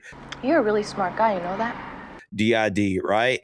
And we used to call it split personalities when we were younger, but she's starting to, you kind of see like a difference in her because she's sort of traveling between these two characters, and she's so good at switching back and forth between them. And she even shuts Bruce Wayne down on the way out. He's like, see her out, and he's just like, can I get your number or whatever? Or can we meet up later on? And she's like, I don't want no ordinary guys coming on strong with me. Bruce, I'm working. Like, just this. I was like, God damn. It's like a rejection, but you didn't feel it. There was no sting to it, right? It was still sexy. Yeah. And I didn't take it that way. I thought they were flirting back and forth, and before before he could finish the conversation, the door started closed, and that's when he's like, "I'm leaving," and he's like trying to hit the button. Yeah, I didn't feel like she was shutting him down. I just felt like that conversation didn't get concluded. I felt like she shut him down. Like, but I felt like she shut him down in like kind of a flirty way. I want a devil that's skin tight leather. Like, that's how I Bruce, felt I'm too. working. Like it wasn't like a "don't talk to me again." It was, But I think she enjoys the power dynamic because this person, the Catwoman personality, enjoys the role reversal. You enjoy the reversal. I respect the mind's power over the body. It's why I do what I do. Because she's used to be on the defensive. She's used to being ignored, so she's offensive, helpless, weak, and she loves being strong and powerful. And a male reaching and seeking after her. She's billionaire male. Yeah. Like she's loving it. And she's like, not really that interested. I've got things to do. And he's just like, blah. And that how I took it is the doors are closing. He's like, well, I sort of have a boner. Like he's fumbling and sputtering, and she has like all of the power, like in the scene, and she's absolutely loving part it. Of that character change for her, right? Like, so before she would have been falling all over herself for Bruce, and she's not. In of this. course. And then now you have Shrek's plot because he's like, Bruce has said, "Hey, man, I got the mayor, me and the mayor see eye to eye on this." So then Shrek's like, well, if it's a different mayor, then, then I guess, you won't see eye to eye with that mayor. Right. Yep. And so for some reason, he takes the media darling of the Penguin, which I guess is, has been done in politics before, where somebody with some kind of celebrity notoriety get shot to the front and be put into an office of power. So it's not really an outlandish thought. Again, it really is. All these people are fresh off the Ronald Reagan run of presidency, who was, those that don't know, was an actor before and a football player before he was president. Yes, acting. So, so now the plot is he's going to convince the Penguin to run for mayor because the Penguin, he's found out now, right? Like that he found out that his parents are dead. And he found out, what his real name was, like Oswald Cobblepot. And I think that he already knew all this. Even like when he's in the Hall of Records and he's like doing all the research, he's writing down like all of the names of the firstborn sons of the elite. Oh, yeah, I didn't pick that up. Okay, yeah. So all the elite people in Gotham, he's writing down the names of their firstborn sons because he was the firstborn son to the Cobblepots, and he was dismissed. Right. So he holds a grudge to everybody that grew up with a life that he should have had. You're a really smart guy, you know that? Right. Right. But Max doesn't know that. Right. That's that book that he has up there that he tells, we get to the Catwoman telling him so when he was in the Hall of Records, like doing that research, like Batman drives by in the Batmobile and he's talking to Alfred and he's like, I think he knows who his parents are. I think he's up to something else. Yeah. Batman's on. I got to stop fucking looking at my phone when I'm watching movies. Yeah. I mean, you can't even go. You can't even go. You can't even go on Pornhub anymore unless you register. So, what are you doing? Come on, I got to show you this VPN thing I found out, buddy. Anyway, the Be Kind Let's Rewind VPN, guys. Yeah, exactly. Specifically for Pornhub, we just don't even church it up like everyone else. So Shrek, he's wanting to put his plan into action now. He wants to take the media darling, the Penguin, and pit him against the mayor for an impromptu election. Because it's not social media like today. It's like when you were a media darling back then, you were a media darling for a while. Yeah. Like when this happens, like that dude is going to be everywhere in media for probably at least a year. So he knows, let's capitalize on this. But then you get to see his digs when he goes up there. It's just grossness at the top of these stairs. It's a spiral staircase, which I love, by the way. They had one at the old movie theater that we used to have in Chattanooga. But anyway, and what's the fucking deal, man? Like, shout out our Trading Places episode. Eating raw fish in a gross manner on camera, because this happens here because Shrek, is trying to tell him that he's going to have, he's going to run for mayor. He'll be, be in power, what the story arc, blah, blah, blah. And he pulls out a fucking fish for him to eat. As a bribe. And DeVito talks about that because I just assumed that this was like some type of, something else. Yeah. Something else. But yeah, DeVito talks about it was real fish. He's like, I've always liked sushi. And this, it was fresh and cold. It was great. Really? Yeah. I mean, it doesn't, if you think about it in the sushi set, but when you see it, yeah, and he's carried him downstairs to more or less show him his election team to get him elected, and he is eating this raw fish in his fucking more or less his skibbies. Yeah, he's wearing like his long johns. Yeah, and they're dirty as hell on his fat squat body. And this is the two most disgusting scenes in the film. You guys can correct me if you think I'm wrong. Danny DeVito eats this raw fish, and when Chris says raw fish, it's not just like a pile of sushi. It's got the head on it, like it's got the skin, and he's just raking it with his teeth as he's eating it, and it's falling out of his shark, like his shark teeth that he has, which we haven't mentioned. Like the penguin has goo in his and mouth. There's green. His teeth are look like they're rotting out, and he's eating this raw fish, and he comes down, and Shrek, basically Max Shreck, tries to convince Danny DeVito to run for mayor, obviously for personal reasons, but he's trying to engage the penguin to convince him to run for mayor. And I'll be damned, who is the campaign leader, Chris? Yeah. Oh, God bless. Sweet, sweet Jan Hooks, the crush of mine from the crush of Chris's dude. And telling him he's going to put gloves on, and then he's just like, see, I would have compared her to Brody when he's talking to what Brandy's her dad, Mr. Spinning, Spinning. Yeah, damn, was that exquisite. But she's just doing this fake campaign manager thing, politically right? correct campaign manager. Everything you do is great. And again, Jan Hooks, I don't remember if I told this on the podcast or not. My wife was going back and watching Designing Women or whatever, and Jan Hooks is on that. And I walk upstairs and I was like, oh shit, is that Jan? I was like, I forgot Jan Hooks was on this. And she's like, how do you know who Jan Hooks is? And I was like, oh, I gotta go. Everyone be silent. Yeah. No say anything. I got married to her in an alternate life. But yeah, man. So the scene that Leaf's talking about, you have him eating the fish, and then what's the one that leads up after that, Leaf? That's also gross. So Jan Hooks is only one of two campaign managers that Shrek has hired to basically, train the penguin Chester Cobblepot to be the new mayor. There's this other guy who is really condescending, probably gay. Fuck, I am not gay.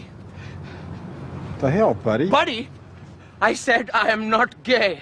Are you off your fucking meds or something? Yes. But that isn't what this is about. Assumed with the penguin's looks. I mean, he's just like the lighting on your face. He has a lisp. Like, what am I supposed to do with that? Dude, he looks basically like John Hughes. Yes. That's what he reminds me of. He looks like John Hughes. He looks like Bogey Lorenstein from 10 Things I Hate About You. Yeah. But unfortunately for him, the penguin doesn't appreciate his condescending tone and says, I may be ugly, but at least I don't have blood gushing out of my nose. And I knew this scene was coming up. I knew it was coming up. Yeah. And it cringed the absolute hell out of me when I watched it as a young person. Same and it's like when Leaf's like, I might be gay, but at least I'm not a fucking loser. You cool with the gay. And so the scene is the penguin turns around randomly and just bites this freaking guy's nose. Those could be. And what a blood shot, just squirts out. It's so freaking horrific, man. It's like half a second, and it's the He's sound screaming. effect, the noise, and then the squirt. It's like just And it's, again, like I said, it's like a second, but as a kid, I was like, ugh. Yeah. I remember. And then they just kind of brush it off and ignore Yeah. it. And even the and people in the audience are still cheering for the penguin. They're like, Because they're paid. "Yay!" They're, Max ladies goes- and gentlemen, politics. So Jan Hooks is over there like tending to that guy. You know, she's like kind of like bent over the table, like taking care of him, and Max goes back to work on Penguin, like trying to talk him into being mayor. Right. He's like, you know, there's a void that needs to be filled, and he's like, I'd like to fill her void. show her my French flipper trick. I know. I did not pick that one up as a child, for sure. I was like, Jesus, Bull. And then he's like, you think he's almost like he's just about to agree, and then he's like, I've got my own priorities, you know. Right. And then Max like really tells him like all the perks that come with being a mayor, like the power, the connections. Unlimited poontang. Yeah. And he shows him. He shows him 2 unlimiteds right there that just are looking for a role model, I guess, you know. Oh God! He's gonna give her a button, and he sure does give her a button. Probably couldn't get away with that today, but Penguin does what he does. So the one hitch in the plan is that the election is actually over, and somehow they're going to have to force a recall. And obviously, if only they knew a gangster with a bunch of thugs, they could upset the ballots in the city and cause a recall in the election. Oh, that's right. Like the Penguin is, of course, as we know now, the leader then he's gotta go of upstairs like the because Red the El Triangle Banco de Circus Spanko Gang. Is that full what of their them. name? He just needs to get the poison out at this point. He's a little overstimulated. Just wreak havoc. Goddamn, when he goes back upstairs, there's something else up there that's going to overstimulate next him, which scene is is yet another fucking action Catwoman just scene sitting on of his bed staring mishmash at him. Was that right? circus Is that it performers right here? attacking He the goes run citizens. back survived upstairs, the and there's first one. Catwoman, right? Yeah, She's perched on the that ones that bed weren't doing that arrested by little GPD or butt murdered by twitching, Batman in the Right. middle. Nestling to you get know, if comfortable, we're in whatever. Looney Tunes space, they just have Speaking in comic that- X that bandages tone over their you're left talking eye. about. Yeah, Yeah. that deep Yeah. voice or whatever, and then she does the. They're- So what I found out They of this, have 'cause this is where they they have kinda birds circling their decide heads. to work together, right? Yes. Yeah, this is Yeah, it. This just is where they keep can working concoct on plan that. because the next scene they're fine again. hold on. That's how Yeah, reality sorry. works, dude. I think we're. It's- Did I get out? And did I I get out short? shout. I Yeah, thought I she was- went I got a back problem upstairs here. to her. I guess What? I'm wrong. No, he Why the goes hell back does the upstairs. Penguin just but like she doesn't go to him dole out the until weapons she's to had his her thugs first so encounter with randomly? Batman. We got one Scratch dude that. with That didn't happen. nunchucks, All right, so like hold on, spinning hold on. around. Yeah, Another hold on. dude has Yeah, like yeah. a rocket So launcher. where are we? Well, then? because I'm we're lost too. Batman So- versus Okay. Catwoman, but These are their Okay, circus so- acts. okay. One's All right, skilled yeah, with so, yeah, let me- nunchucks let and me one's take it, let me take it. blow shit up. if you've never gone to the circus and seen the rocket launcher guy, It's Yeah. been a while since I've been to Barnum and Bailey. You're it's right. been a little bit. Look, like It's the fire. It's the fire in the hole show. there are certain CBTs you have to take to be qualified on certain instruments. So this guy has taken his computer-based training to be a nunchuck guy, and the other one happened to get the I don't see the problem. Let's This just is ridiculous. Practicing. yeah. But nonetheless, Batman shows up to stop these thugs from wrecking Gotham City, and he immediately. I mean, this is the action scene. He's fighting kung fu masters, like in circus outfits. He's beating them. He even has a programmable batarang.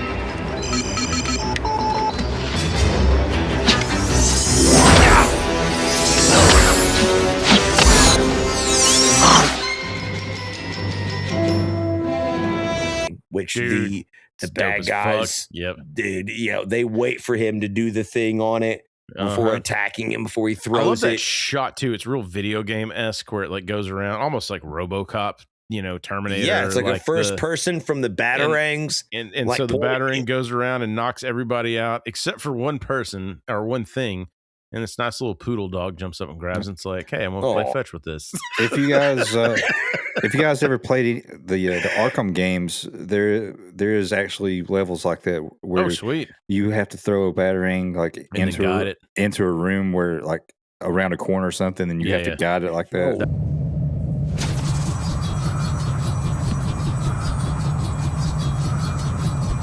That's way. cool shit. Yeah. So that is really good. It's That's a cool good scene. moment. It definitely like they special effects this up to where it I love that. I did again. It's the comedy breaking up the action where the dog jumps and grabs it, and you're like, Yeah. And again, I hate the fight scenes. I don't know why we got one good one with Batman versus Superman where Batman's in the warehouse. That one's pretty good. But I was watching that show Reacher last night. Yeah, and there's a first episode of the first season where like he's in a prison and there's like 8 or 10 guys attack him, and it's so fucking good, man. I just don't know why we don't get that in a Batman movie. But I mean, okay, so devil's advocate here. It's 1992. I mean, we haven't hit Matrix type shit yet. We haven't hit, Born Identity. Yeah, like Jackie Chan is still. Rocking I mean, the he's shit out of doing this stuff overseas, but it's like not everybody can be Jackie Chan and move the way he moves. Like, so I think that at this point, I mean, everything that we had known before was like Arnold and Stallone are just blowing people's fucking brains out, or they're boxing in a ring. There's not a lot of precedent set, at least that I can remember, to where it reached the level that it reached now, where you got like Jet Li and what John Wick movies, like the way those are shot are just fucking incredible. But I'm not even talking about that. Like that dude plays Reacher. Like he's not like a martial art master or anything, right? But the way it's shot is. Oh, I know, but I'm just saying, believable. like we know that now. Like 92, it wasn't the norm. The 92 was just we're gonna blow shit up with big guns and stuff. And, well, in my opinion, you never seen Best of the Best? No. Well, in my opinion, you guys are you're both correct. Obviously, our standards were for fight choreography in 1992 were like much lower than they are now. You've never seen No Retreat, No Surrender, dude.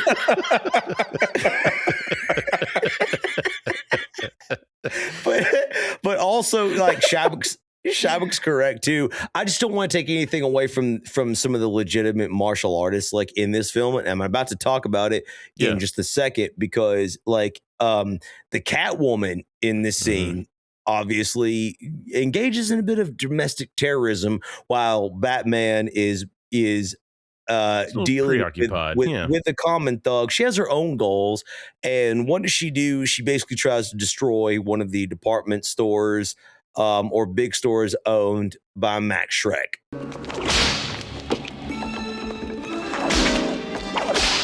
Like, she has obviously a vendetta. What a fucking awesome scene too against him. Yeah, and this scene is insanely important to me because I just want to let you guys know, for a little bit of trivia here, she obviously shows up with the bullwhip and she whips the mannequins' heads off.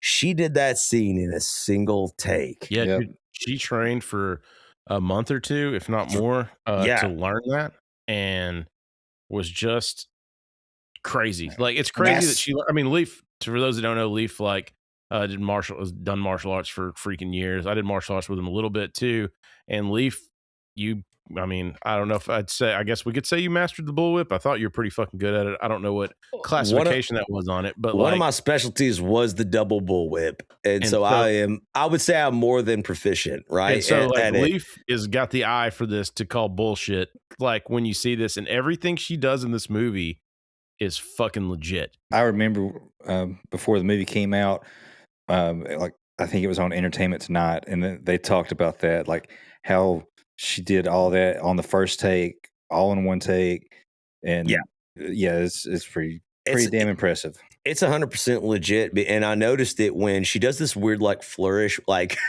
she encounters 2 security guards before I say what I want to say, and like you guys could chime in on this, and she basically whips the guns like out of their hands, right? And they make this comment. Don't hurt us, lady. Our take home's less than 300. You're overpaid. Hit the road.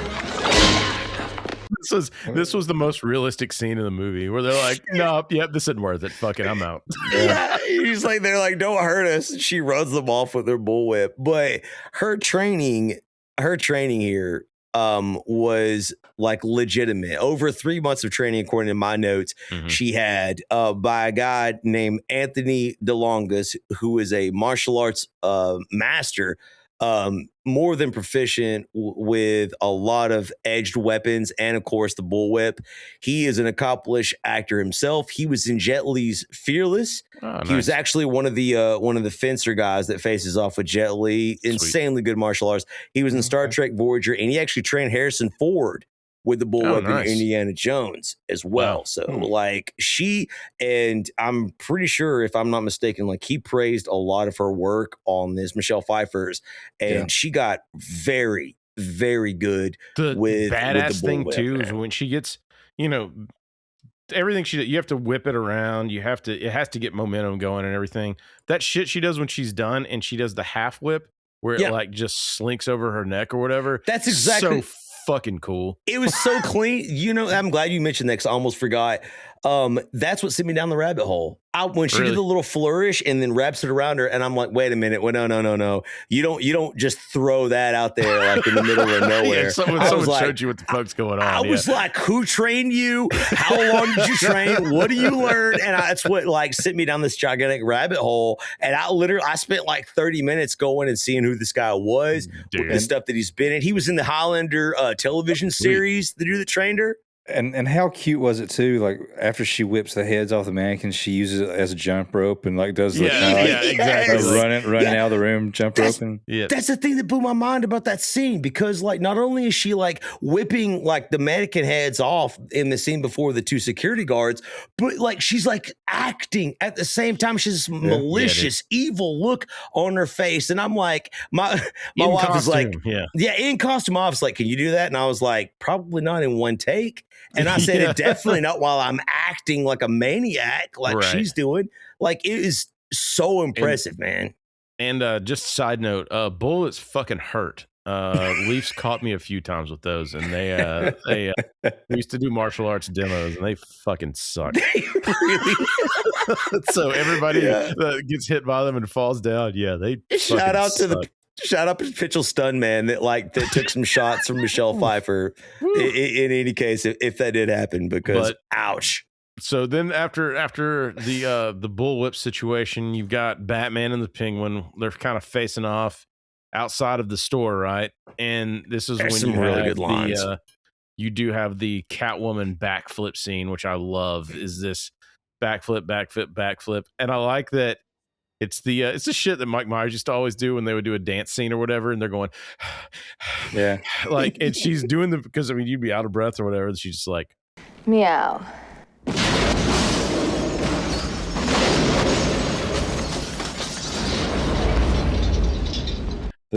Shit blows up, and then when they turn back from like shielding their faces, she's like crawling up the wall, right? And then the Penguin's like, I saw her first. Yeah. And then he like hops on like an umbrella that turns into a helicopter. He like flies Pretty off, sure it was dude. a toy as well. Like, I'm pretty sure that ended up in a toy in some form and fashion. I'm sorry, that scene was so freaking cool, man. And I just kept thinking, man, like shoot him with a batarang and drag him down and beat his ass. But like it was still such a cool scene, like him flying away. And after this, he's not going after him because he not. saw that shiny little cat ass crawling up the wall. He's like, and Batman wants a piece of that. So that's when they have Catwoman and Batman have their first encounter, a rooftop battle, and it's good. Yeah, it starts off like she's whipping his ass proper, and then he blocks a kick or punch or whatever, and backhands her onto the ground, and then she does the whole. How could you? I'm a woman.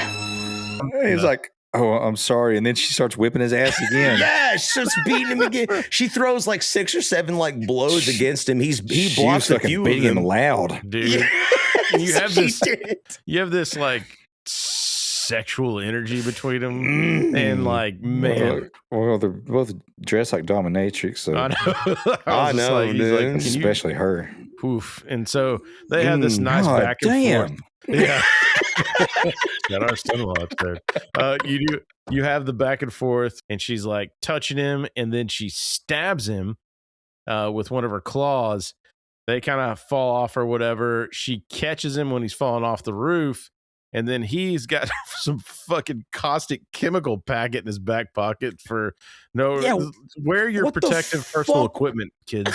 You don't know where she's been, where Catwoman's been. Like, what is that? Like, what does he throw on her? He throws either I don't know if it was acid she or calls, caustic. she calls acid? it she calls it napalm. Yeah, it was either a high pH or a low pH, but it burned the fuck out of her skin is what it did. And so anyway, it's great because they both leave this with battle wounds, which really comes to head a little bit later on. But speaking of coming to a head, Giggity, be sure to check out our Patreon, guys. Perfect transition. Perfect transition. Because these guys are like Warner Brothers. They don't let me make the movie that I want to make. We try to protect Chadwick from himself is what we're trying to do. But no, man, our Patreon, we do a lot of bonus episodes. If you're a wrestling fan, I cover a lot of wrestling on there. Chadwick, it's got a lot of art stuff on there, paranormal stuff on there. Leaf's doing a lot of video game stuff on there. Bonus episodes that we're working on currently too. We've got, I think, 4 or 5 bonus episodes up. And most importantly, the outtakes, which have been a pretty big hit lately. Anytime you either hear a beep or maybe, you're like, I wonder what they really said there. Well, it's on Patreon. Or maybe it was cut and banished from the earth and the penguin had to duct tape it together in the sewer and one day we'll blackmail us with it. But anyway, be sure to go check it out. You can join for free, man. Listen to the actual podcast on there for free. And a lot of the stuff that we drop on there is for free. I think the top tier, dude, is $4.95. You can't even go to McDonald's for that, man. So that's it. You can't do it. That is it. Yeah, that is our top tier. And if you support us, we actually obviously will extremely appreciate that donation. And all of that goes to support what we do. Obviously, we're full-time workers. If you guys want that $4.99 price tag, you better hurry because we're going to have a conversation after this. Yeah, $4.95 for now. If you tell us you heard it here first, we'll lock you in at that rate. So before Chadwick's not only the face of the business, but the accountant of the business. We live with our dads. Yeah,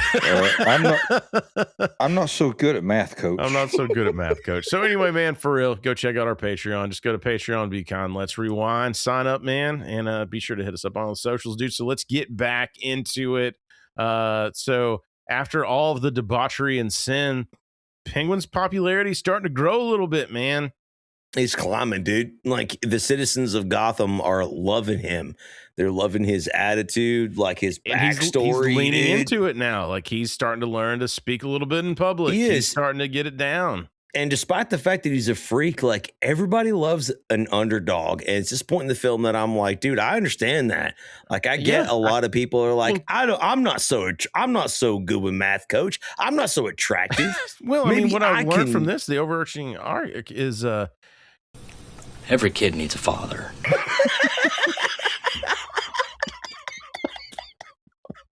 I have that clip saved so I can just constantly like. And so the all right, Leaf, this was one of the cringeworthy most or excuse me. So no, you're right. So, this is one of the most cringeworthy scenes in the film. So the Catwoman shows up after her defeat defeat with Batman, because at the end she falls into like a big big truck of catnip. Like Batman knocks her down. Cat litter, right? Yeah. Saved by kitty litter. She realizes she's not going to be able to enact her ultimate revenge against Max Shreck until Batman's out of the way. He's just going to stop her from killing him, which she obviously wants to do now. And you know, Batman's also a thorn in the Penguin side, and he already has a plan. He's evidently going to turn the Batmobile into a nuclear bomb. He's gonna blow Batman up. That's literally his plan. He's like, we're gonna turn the Batmobile into an H bomb and blow which is him good up. writing too, because like, what do we always say? Like, why don't you just fucking kill him? If you just fucking killed him right there, da, da, da. Like, but this is like, she explains like, but then he'll be a martyr. And then you're like, okay. So now we've got like, yes. And shout out to this moment. And I'm going to let Shawit take it over because I know he'll have a lot to say about this. To me, this is the first time you have sort of the semblances of, obviously, if we shoot into the future, Batman Begins, where Batman suddenly, you can't really kill Batman, right? It's like what he represents. And this is the first time I've ever heard this referenced, right? What he represents is bigger and larger than what he is. And Catwoman says that. She's like, yeah, you could kill him, but like you're just going to turn him into a martyr, and then you're going to have, like more people rise up and against us. And what we need is to destroy the image of him, his reputation. And I think that's just one of the most important parts in the film, despite the fact that later on it gets really disgusting and cheesy, is the fact that they actually reference some of the future Batman movies and some of the themes in the comic books, right, Chadwick, or am I wrong? No, you're right. Like Christian Bale's Batman talks about, or his Bruce Wayne talks about how Batman is a symbol, and the whole idea was that anybody could be Batman. Yes. Right? But like this part, for one, the Penguin is like really taken by her like sexuality. Like he keeps on making these. The Penguin and every male watching this movie. He is a poon hound like the rest of us. We're all the Penguin here. I was talking about her acting with her facial expressions. This part where he's like, well, how do I know you're for real? Like, Maybe you're just a screwed up sorority chick who's getting back at her daddy for not buying her that pony when she turned sweet 16. As he's saying this, they're on opposite sides of this bird cage, and he has this little colorful bird in there, and you see her going from her kind of I don't know, flirty type, deep, sultry, flirty, to having this insulted look on her face, and then she snaps back to this like mischievous, malicious almost. And she does this thing where she opens up the cage and she starts calling for the bird, and she's still being like kind of playful. And then when she snatches the bird, her face changes so much. She looks like so menacing and evil. Yeah, she's definitely. Damn. That was real, by the way. She really put a live fucking bird in her mouth because they had a prop fake bird, and she was like, "This doesn't look real enough." And so she put a real bird in her mouth. And I think she said that they did 4 takes on that because they wanted the bird to fly straight toward the camera when it came out of her mouth. So that's real. So that's a live, like, holy shit. Yeah, that's to do that. That's crazy dedication and a crazy good fucking actress to pull off everything Chadwick just described. Yeah. Also, it proves that bird flu is bullshit. So to answer her maliciousness and the insult that caused her to do that, the Penguin actually pulls out one of his classic umbrellas with a blade in it and threatens to run her cat through, which for some reason she brought with her. They follow her everywhere, right? Okay, yeah, they follow her everywhere, and so he threatens to run the cat through. See, and I'm telling you, my wife was watching this scene because again, Michelle Pfeiffer's on the screen. She's just, does my wife have a crush on Michelle Pfeiffer? If you're lucky. What that's damn cool. it, dude. Yeah. And she's watching it. She's just like, is she gonna eat that bird? Like, is he gonna kill that cat? And it's like this really, really intense moment. It's super intense. And of course, she realizing she doesn't want her cat ran through by the Penguin, she lets the bird go. And as Chadwick said, it flies out of her mouth straight into the camera. It's a wild scene. And he lets the Penguin lets the cat go. Bad thing is, like right after that, it flies straight to the ceiling fan. Yeah, and I have to say that I hope and pray that this was not a movie that my mom took me to, because I can only imagine mine and Leaf's mom sitting there with us when Danny DeVito rolls up and is like, "Just the pussy I've been looking for." Just the pussy I was looking for, and I'm like, it doesn't matter. Oh, God. It can't be any worse than me going with my mom to see American Beauty. And I still don't know why you would have ever done that. I didn't know what the fuck it was. Nobody knew what that movie was. Chadwick first episode is Kevin Spacey just beating it mad. Scene is just fucking just pity beating off, which I didn't realize was something we all shared. So yes, they understand that like they have this plot against Batman, but at the end of the scene, as the bird flies out of her mouth, like she's like, I'm so turned on because this planet is so dirty. I should give myself a bath right here. And she starts like licking herself and like rubbing her, and it goes on for like 30 seconds or a minute, dude. Cue up fucking Jason Lee. Damn, that's hot. Yeah, she's got a big tongue too, by the way. Dude, it's like I can't look away, but I'm also horrified. And I thought you were going to say horny. Yeah, Leaf was like, I was hungry and horny at the same time. I was horngry. He was hornified. He was horngry. I was caroused. All right, caroused. I like it, man. So now you got the plot that they have. They're like, all right, we're gonna frame Batman. They got to destroy his reputation. Yeah. And that's what they do. So Penguin is gonna set the trap for the Bat, and so you're gonna find out that like. What his plan is he's going to lure Batman down into Gotham. While he's gone, his highly technical circus mutants are going to figure out how to reverse engineer Batman's advanced technology and turn it into a video game. They were all MIT students before they joined the Penguin Circus. All right. Hey, they're all just look. Every kid needs a father, so they needed a leader in this, and so.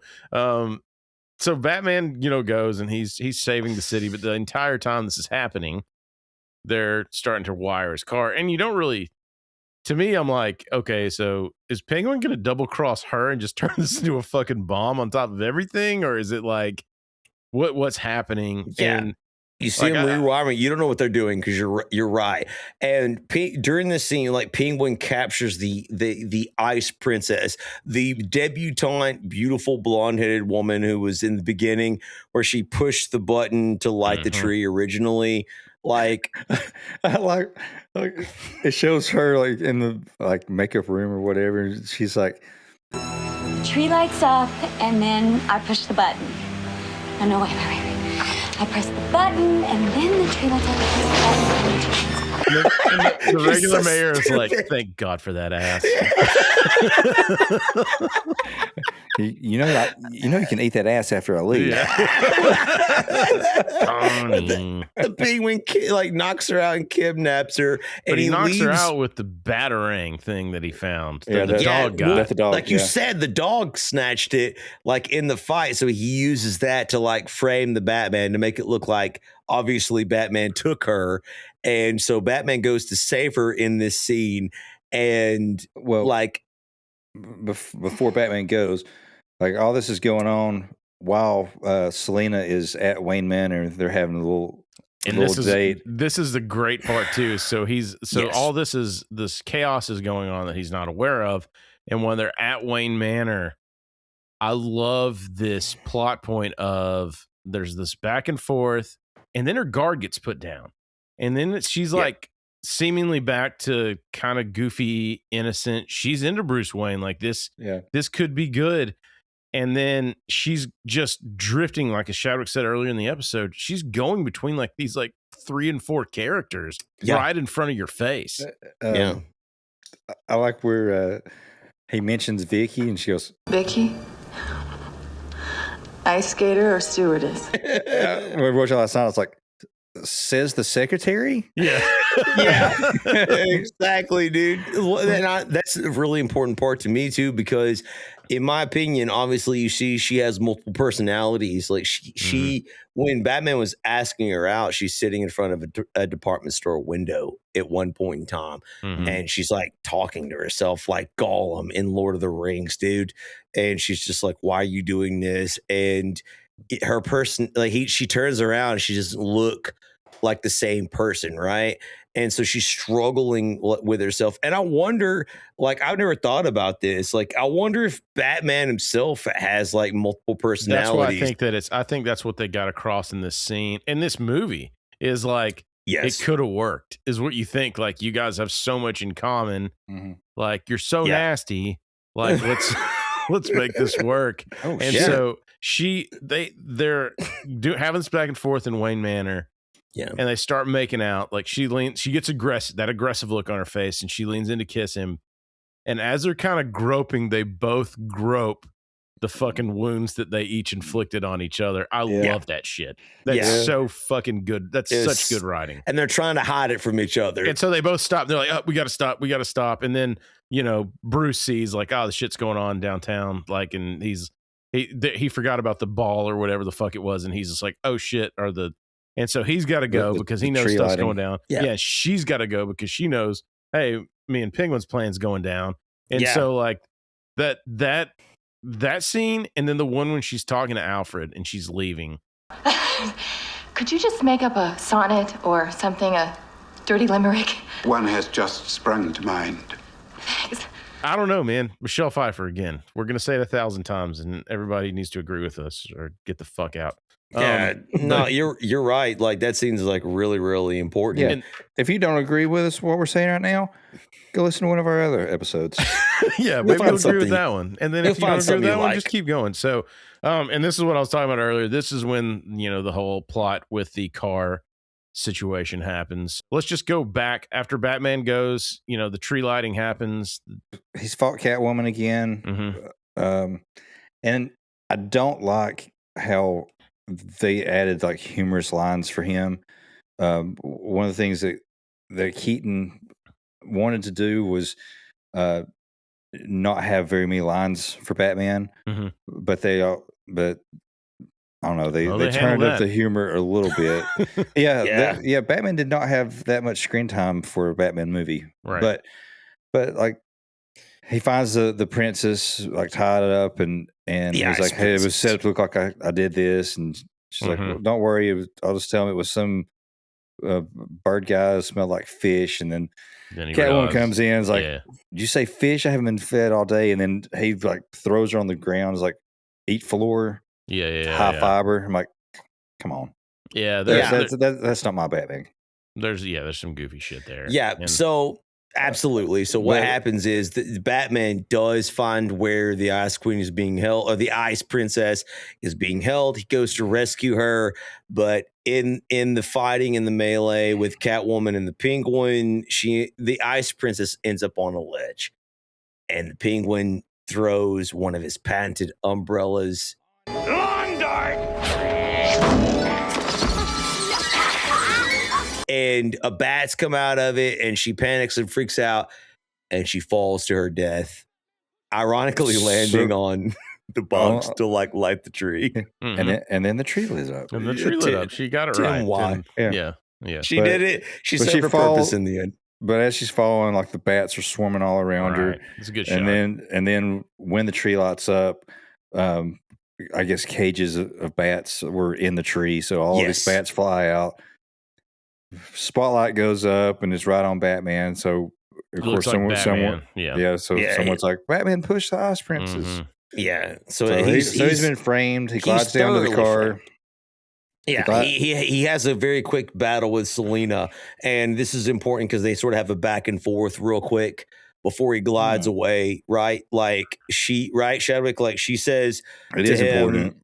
Right. They're fighting back and forth again. This is their second rooftop battle, and there's mistletoe above she's her. on top of him, right? God damn, that scene. Yeah, she's knocked him down on his back, and she like basically gets on a cowboy position, and dude, she does. And I was like, I bet that tastes good. But he looks up and he sees the mistletoe and he says, mistletoe can be deadly if you eat it. But a kiss can be even deadlier if you mean it. And then she just gives him this big lick across the lips, dude. His whole face, dude. And I'm pretty sure that's one shot when it cuts back to him, because if you notice, he licks his lips right after that. Yeah. And he fights, like, so they get in a fight and they finish their battle, realizing that he can't like actually kill her and finish her off. Batman opts to leave and escape, and that's when he gives the I don't know what you would call it, dude. The bat wing. It's so veiny. Like he pulls out this bat wing and then like almost like his a little glider fly thing. Yeah. So he glides back down to his car, and he glides back down to his car. And this is where you get the car has been reverse engineered by Penguin's MIT students. Yes. And it's set up to probably what ended up being a Batman arcade game at some point in time. But it's like the Penguin is done with his speech. He runs back in this trailer where you're like, what the fuck is this crazy guy doing? Well, it turns out he now controls the Batmobile. Yeah. And he's on the screen and he's just like letting, you have some nice back and forth between Batman and Penguin. Yeah. Penguin is going to make it look like Batman is running over people and fucking killing them is what he's going to do, right? So he's like driving right down the middle of the street and just like destroying cars. So I found out on that scene, what they did is the Batmobile, a lot of people, they upped their game in Dark Knight. This one was basically like, they kept saying it was made out of plastic. So they're like, it's not going to run through anything. It'll just shatter. So those are all on like these wires that pull the cars back. And they had to do the scene a couple of times. And it's like, it's crazy to watch that and to know the timing that has to happen for that to fucking work. And they only did it twice and they got it right. But so Batman figures out, hey, there's like one device underneath the car that I need to get rid of. Wait, he slips a CD in and starts recording their conversation. Yeah. So that's a good point. So he's recording. Fucking quick goat thinking. Yeah. So the Penguin is basically confessing the plot because that's what you do as a villain before you kill somebody and you don't. Yeah. And so Batman smashes through the floorboard because apparently even in the Batmobile, it's a shitty like fucking wooden floorboard like all our cars or whatever the fuck it is. And you can go right through it. And so he gets the device and he throws it away. I do like Danny DeVito's thing here where he freaks the fuck out when he realizes he no longer has control. That scream and frustration he does. Have you seen the meme with that? It's no. It's like this is what our wives see, and it's just him. Oh shit! Yeah. It's true. Also, he's in like a mini tiny Batmobile like car, like in from his perspective. That's what I said. I wondered if like that made it out to arcades later on. No, it's man. It's basically like the little race cars that used to have. Yeah, you used to have outside of grocery stores or whatever. So anyway, you do get this was I remember this was one of the Batman vehicles. I hated this one as a toy. Yeah.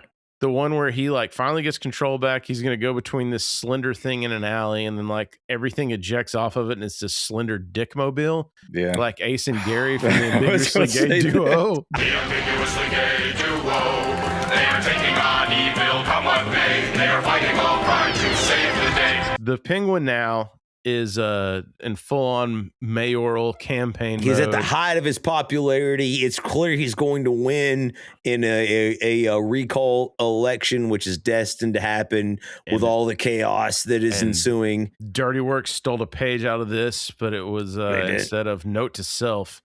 Note to self, remember to get ass wart cream for giant wart on my ass. But so instead, like Shadwick said, he recorded the Penguin saying what he was saying about the election. What was that? What was that line that he said? You gotta admit, I played this stinking city like a harp from hell. And so now he's playing that on repeat and some of the other stuff that he said in this. So now everybody kind of He even knows. does a little DJ. Yeah, I know. I do like that he did a little scratching. My favorite part is the CD player. Is that what you're going to say? That's what I was saying. It has a bat symbol like on the CD player. Come on, Batman. Dude, you know they sold that too. Somebody has a bat CD player. Listen to this right now. I wish I did, man. Me too, dude. Damn, bro. But so the crowd turns on the Penguin. They turn against him instantly after all he's done for the city. One tiny misquote. He should have said it was AI. Yeah. Like that's what they're building the fucking power plant for. Exactly, dude. And so the city turns against him and they start throwing random like tomatoes and lettuce. And I remember thinking, why do they have all of this stuff on them to throw it? And then the Penguin literally quotes, Why is there always someone who brings eggs and tomatoes to a speech? And this is why I said earlier that the zoo must have been like, or at least the park must have been right outside the town square, because he runs from there, and it's right back to where he was dropped his parents dropped him. Yeah, the cops are chasing him, and he dives off that same bridge back into the water. Yeah, dude, and then winds up back in his lair. So it's fucking awesome. And so now you've got the whole plot. Leaf, walk us through this, because Penguin's revenge plan now. So, seeing that his scheme to become mayor has failed, he reverts back to his ultimate scheme, and all of his research sort of comes to a head while he was collecting these names. As Shadwick mentioned before, it's so that he can go Old Testament on Gotham's ass, kidnap all the firstborn of Gotham, and drown them in the toxic waste. Too. I was like, God, the sewers. Dude, man, he's literally on ancient Egypt on Gotham's ass instantly. And it's funny, like the one like big fat clown. He's like killing sleeping children. Isn't that a little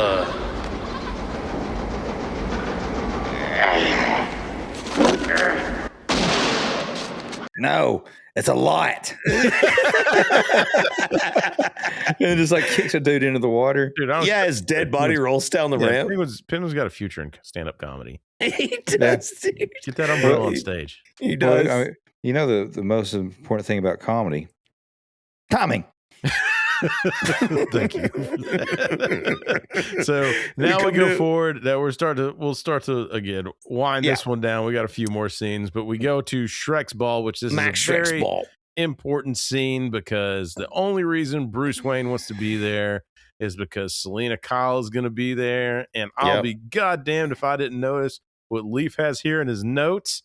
That if you had boom, boom, boom, boom, boom, boom, boom, but it's like a jazz, like a well-to-do jazz version of Super Freak of Rick James is Super Freak. Cocaine's a hell of a drug, dude. It's a jazzed up version of She's a Very Kinky Girl, what kind you don't take home to mother. So, but this scene's about Selina Kyle mostly. Love it. You gotta know. As soon as she walks in, it's all about her. Yeah, I mean, hot damn. Yeah, and her and Bruce Wayne are the only ones not in. It's a masquerade ball. They're the only ones not in a masquerade Another attire. Fucking Eyes Wide Shut party on one of our episodes. When is it going to stop, Hollywood? I'm telling you, dude. I want to be rich enough to have that. Come on, dude, holler at me, y'all. So Bruce Wayne and Selina Kyle begin to dance together, and this is like a super intense moment between them because she basically reveals like she has a gun like in her garter belt, and she's gonna murder and kill like Max Shreck. And like Bruce Wayne's immediately like, you can't do that. Like, you don't want to go down this path.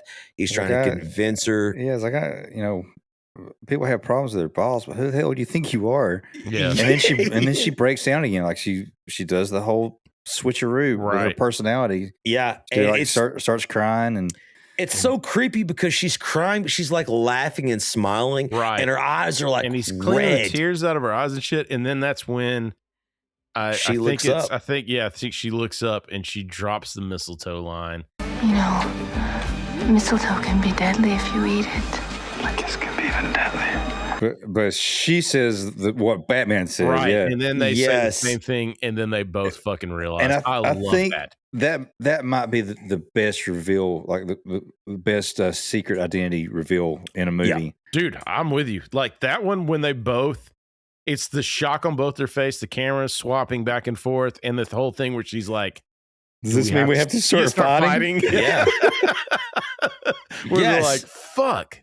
They know down to fuck, man. Each other's secret identity, and they're just like, "What are we supposed to do?" And Bruce Wayne's like, "Okay, calm down. Let's go and talk about it outside." And then immediately an explosion. My wife's watching. She laughs because their bodies are like so funny when they're like they explode. They're flipping around. Right. The Penguin shows up, and he attempts to capture, obviously, according to his plan, Max Shreck's firstborn son, Chip.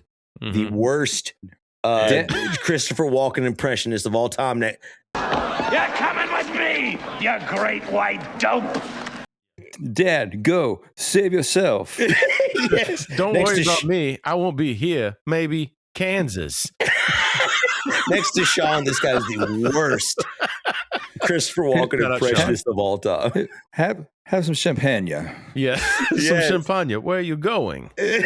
So anyway, so yes, Max is gonna be like, hey, take me instead. Yeah, take my eyes, not the shirt. I'm the one you want to kill. Don't make me stab you in the face with soldering iron.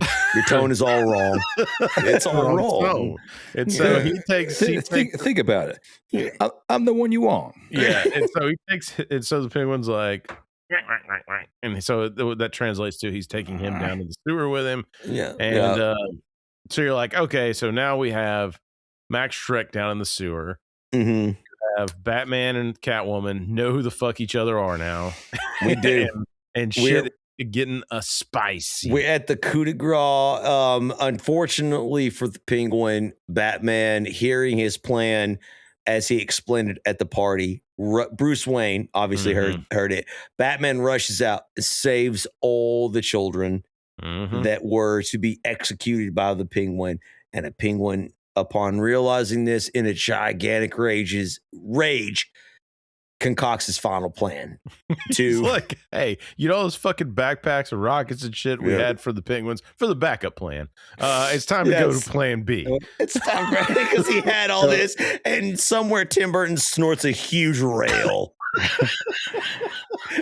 So while he's a penguin's down in his like little frozen lair, and he's waiting for the organ grinder guy to get back with all the children, but this little monkey shows up with a note. Yes, and I think Chris might want to tell a story about that. So Danny DeVito was on a talk show. Which one? Do you remember what talk show it was? I don't.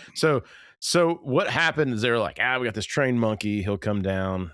He's going to give you this note. Which, by the way, from what I understand, that note was actually signed by Bob Kane. He did some of the off-screen dialogue when Penguin first arrives, and you hear like all the people all around him like saying stuff off screen. Yeah. One of those lines is Bob Kane. So it was Bob Kane signed that note. I think wrote and signed that note. And so that was kind of a wink and a nod that I found in research. So anyway, so this monkey is going to go hand him the note. I guess that's good if you can't get Bill Finger to do it. Yeah. so he goes down the monkey goes down the stairs. Whatever was going on with fucking the Penguin's makeup freaked this monkey out. And per Danny DeVito's recall, this monkey immediately lunges at his testicles to try to bite his testicles. Damn. And so, he said balls, though. He's like, it jumps at my balls. Yeah. So it jumps at his balls. It's biting him. The trainer's trying to be like, no, monkey, we got to go to hospital. And so, like, he's trying to pull the monkey off, and the monkey finally, like, lets go. And luckily, he had all this padding. So, you know, Danny wasn't hurt or anything like that. But funny as shit story. But everybody's telling that story and everybody's laughing in the interview, but Danny DeVito still looks kind of fucked up by it. Like he's like, everybody's like, tee, that's funny. And he's just like, I mean, my dick and balls almost got munched by a monkey. Like, dude. But he said that like the suit had so much padding. Right. Like that's all the monkey got. But it had like a mouthful, and it tore the padding out of the suit. So it tried to fucking rip off fucking Mojo Jojo literally tried to rip his nuts off. Peek behind the scene on that note, but you get the note that's brought down by the monkey. Yeah, and then after all this, they're like, all right, let's try it again. Go again. Which actually you can see in this scene. What's kind of crazy is like, so when he gives him the note, if you notice, the monkey reaches behind for the note back. Like in the whatever take they use, the monkey, you see his hand go up like this, like he's trying to reach for it again. Like I noticed when I was watching it again. So I wonder if it was just like one of those, like, all right, we get 2 takes with this fucking monkey. That's we it. gotta get the fuck out of here. Danny DeVito's about to quit the freaking movie, dude. So anyway, so he's got what does the note say? By the way, Shadwick, something like the children won't be able to attend or something like that. You have our apologies, signed Batman. Yeah, right. So and so that's the end. That's the end of that scene, and the Penguin's just literally like had enough, right? Like he he is executing the plan Omega. He's going to blow up Gotham with the Penguins, with the rockets, et cetera, et cetera. And Batman rushes to Penguin's lair in the sewer shark style submarine bat that Sega CD thing. game. Jesus Christ. We're going to play it, dude. I don't know what that is. Like, it's not a plane. It's not the Batmobile. It's like a ski boat. Submarine. Hydrofoil. Yeah, like I don't fucking know. Like, I don't even know. He's rushing towards the Penguin's lair for the final confrontation. Obviously, he veers at the last second because the Penguin. Everyone realizing that the Penguin plan is potentially foiled because Batman uses a single blocker emitter or whatever it is to stop the Penguins for the final. Yeah, so they can't everybody's shoot bailing. off the missile. Yeah, which, by the way, those are real fucking penguins strapped with crazy shit on their back, like a lot of those were. It's like a mix of real penguins, puppet penguins, and mechanical penguins. Is what I read in my research. And apparently, some people had a real problem with the real penguins having those things strapped to their back, which is just like fucking rubber. It weighs nothing. They were having a good time. They were in 35-degree weather, eating all the fish they can have. I started to say, they fed them nonstop, to get them to do what and you I heard wanted. that the penguins were pretty friendly, which makes me want to have a penguin. Is that it, Dad? Did the penguin tell you to do this? I did hear that as well. So again, like the Batman penguins arrives. are disabled, right? Yeah. Yes. And now Batman arrives for the final confrontation, and not disabled. They're just he's turned them back away from wherever they were headed. They're going okay. So they're going back toward the frozen layer. Penguin gets in his little duckmobile, which I had the toy for that too. By the way, awesome toy. Man, Todd McFarlane. He has McFarlane toys now, and they're like super. They're super detailed and I think it's like $100, but you get like. Do you get Penguin with it? Yeah, you get Penguin with a duck, and that may be worth it. Yeah, I'm trying to find it. So Penguin is escaping right in his giant penguin rubber ducky, which I thought was pretty funny. Yeah, and I used to think about, well, that's retarded. Like, why would he have that? But then I was like, well, it's some kind of circus gimmick. It's like it's like a kid's, you go on a circus ride or something. Because you find out, like, he was basically raised by circus people, right? Yeah. Like, so after they found him with his flippers and shit, so he was one of the freaks. And Batman and the Penguin have it out in a final battle. Like, they fight each other, and Batman has like a switch that Penguin thinks is obviously controlling the penguins and bringing them to the lair. However, it's to activate the missiles on their back. The Penguin wrestles the switch away and he fires it, and the penguins all launch their missiles into his base.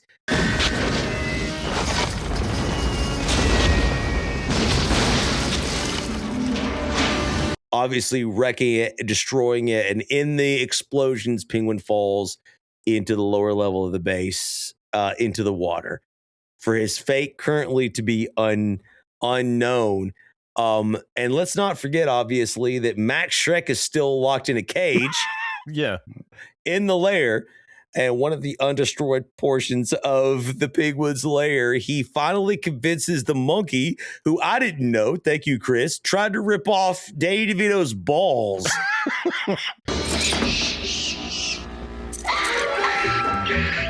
He gets the key from the monkey and he escapes almost when he's confronted by none other than Selina Kyle. I don't know what you want, but I know I can get it for you with a minimum of fuss. He's trying to drain the power from Gotham, and they have it out. And this scene was like controversial. I remember, I don't know if that's in y'all's notes or anything. Maybe it's anecdotal, but I remember the confrontation. Batman tries to convince Selina Kyle for the final time not to kill her boss, who's up against the wall. He and because Batman's they know who each other are at this point, right? Yeah. That's an important part. Is like, so it's what you're Yeah, about they to already say know. to those two doesn't matter. Right. It doesn't matter. They already know each other's identity, but I don't know if he thought she needed to see his face. He rips off and he tears off the rubber part of his cowl. Selina, please. It's Batman's exposed himself to not only Selina Kyle to try to convince her not to murder, but also to the main villain in the film, pretty much, with the exception of the Penguin. And a lot of people raged at that scene in the movie. They were like, why did Batman take off his mask? He wouldn't do that. And again, there really wasn't the internet back then, but I remember that a lot of people, my friends, family were my own mom and dad were I didn't like how he tore off his cowl. I thought it was, I don't know. I thought it was powerful because it was yeah, I don't know. He's in love with this girl basically at this point. He's exposing it all to try to save him and her. We can be together. Yeah, we don't have to keep doing this. It's an emotional Wayne Manor. Yeah, I agree with you. It's an emotional plea.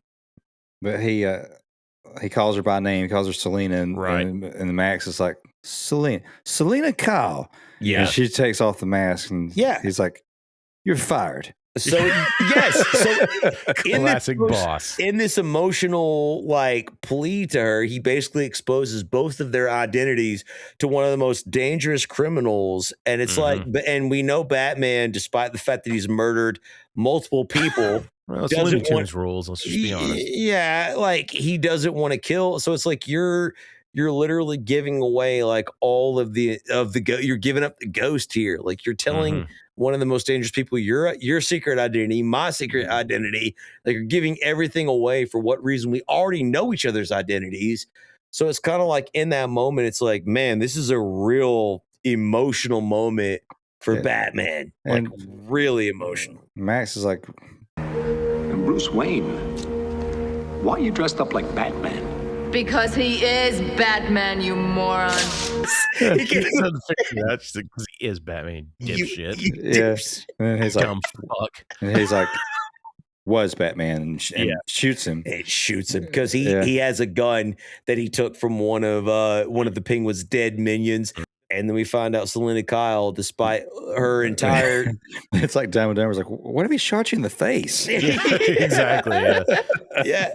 So, dude, exactly. And so Selina Kyle is I still have 7 lives left. It doesn't matter. Man, I love the delivery of this line too.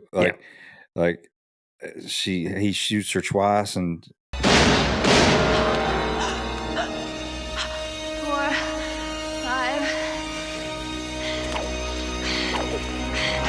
Still alive. the way she screams that out, so damn good. And she's popping the whip at the same time, right? Yeah, dude. It's a really cool scene. She's shooting her. Push my dick in the mashed potatoes. Max Shreck is shooting her constantly, and she's counting her lives as she's shooting her. Cat's got 9 lives. Cat's got 9 lives. All good girls go to heaven. Yeah. Yeah. And so she's down to 2 lives when Max runs out of bullets. And she's 2 lives left. I think I'll save one for next Christmas. Right. Yes. And then she has that taser. And from the beginning of the film, she goes and looks like she's going to kiss him, and puts the taser between them. And then he's backed up to some type of generator or whatever. And so sparks fly, fire, explosion. And then Batman wakes up from being shot and goes over there, and you can't find her. You see Max Shreck's charred body with his eyes popping out of his head, with the hair fucking standing up or whatever. It's so funny. It's like Beetlejuice. No, it was. Yeah, it's real, pretty. He's dead, but it's kind of comical. It takes the edge off of it. And then the Penguin reemerges, and he's going to end up shooting Batman. But that's a cool shot too when he comes up out of the water, and he's got we talked about the black mouthwash just dripping down. He's gross. he's trying to pull the umbrella out to use it, and he doesn't have the strength. He pulls, I think, the wrong one out, and then he pulls one to shoot him. When he opens it up, it's like a mobile. Carousel like, almost. I love it. He's like, shit. Got grab the cute one. Yeah, and then he just dies and keels over, and then you kind of have this emotional scene where I guess these are the puppet penguins, but they like usher his body in kind of ceremonial into the water, and you're like, holy shit, like everyone's dead. Catwoman's dead. Penguin's dead. Like fucking Shrek is dead.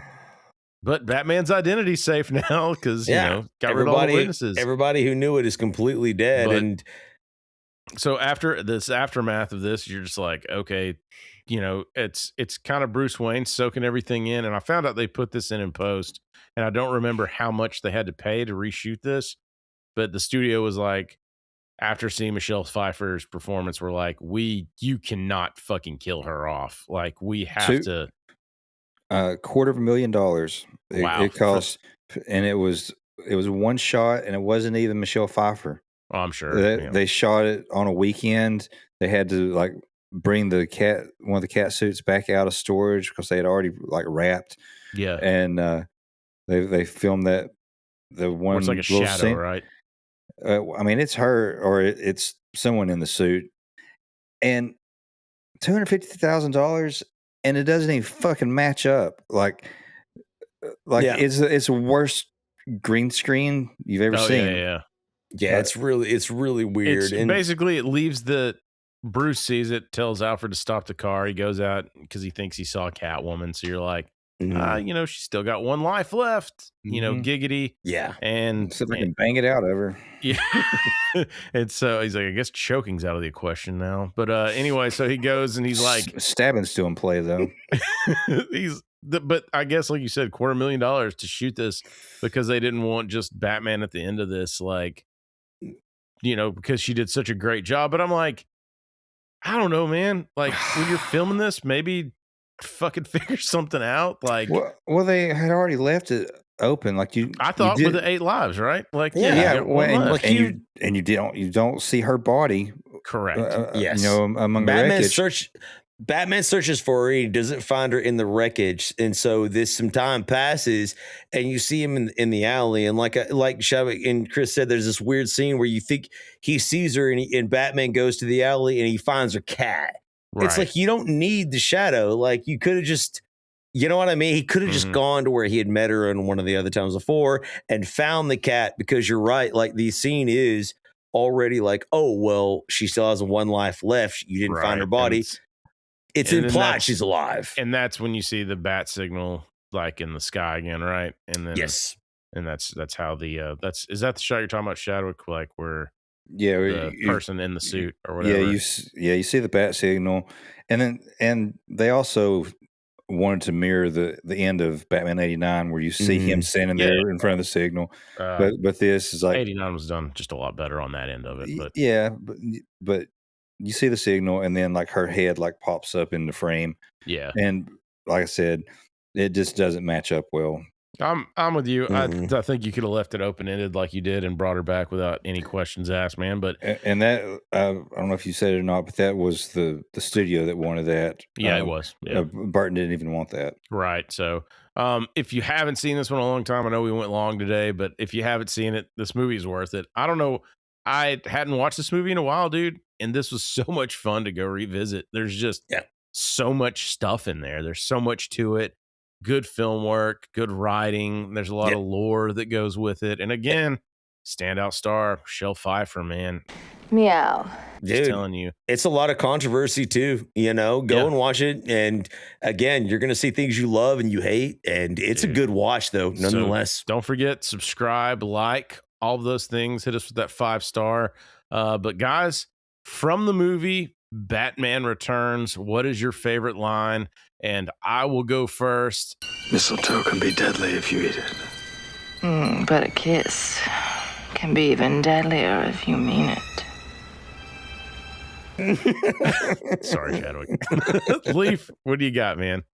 Dude, it's got to be the point where Batman meets the Penguin basically for the first time. What do you want? The direct approach. I admire that in a man with a mask. Chadwick, man, what do you got, brother? He's dead now. All right, guys, and with that, I gotta say though, there's one other line that I never caught until last night. After Penguin is exposed as being a crook or whatever, he's addressing like all of his little like Penguin army. He's giving this speech, like this rousing speech or whatever, and he's talking about abandoning the plan of the firstborn. He's like, you know, we're gonna kill them all. First, second, third, fourth. Why be biased? Male and female. Hell, the sexes are equal with their erogenous souls blown sky high. Dude, that's a good one too. Dude, shout out Danny DeVito in this. Danny DeVito, Michelle Pfeiffer, Michael Keaton. Sponsor our podcast. Please. Guys, with that, we'll take it over to our Norm Macdonald clip of the week. When Mozart would sit down to compose, this will be good for your son. Okay. When Mozart would sit down to compose a new piano concerto, he'd first pause, close his eyes, and say to himself, I better make this as hard as fuck to play.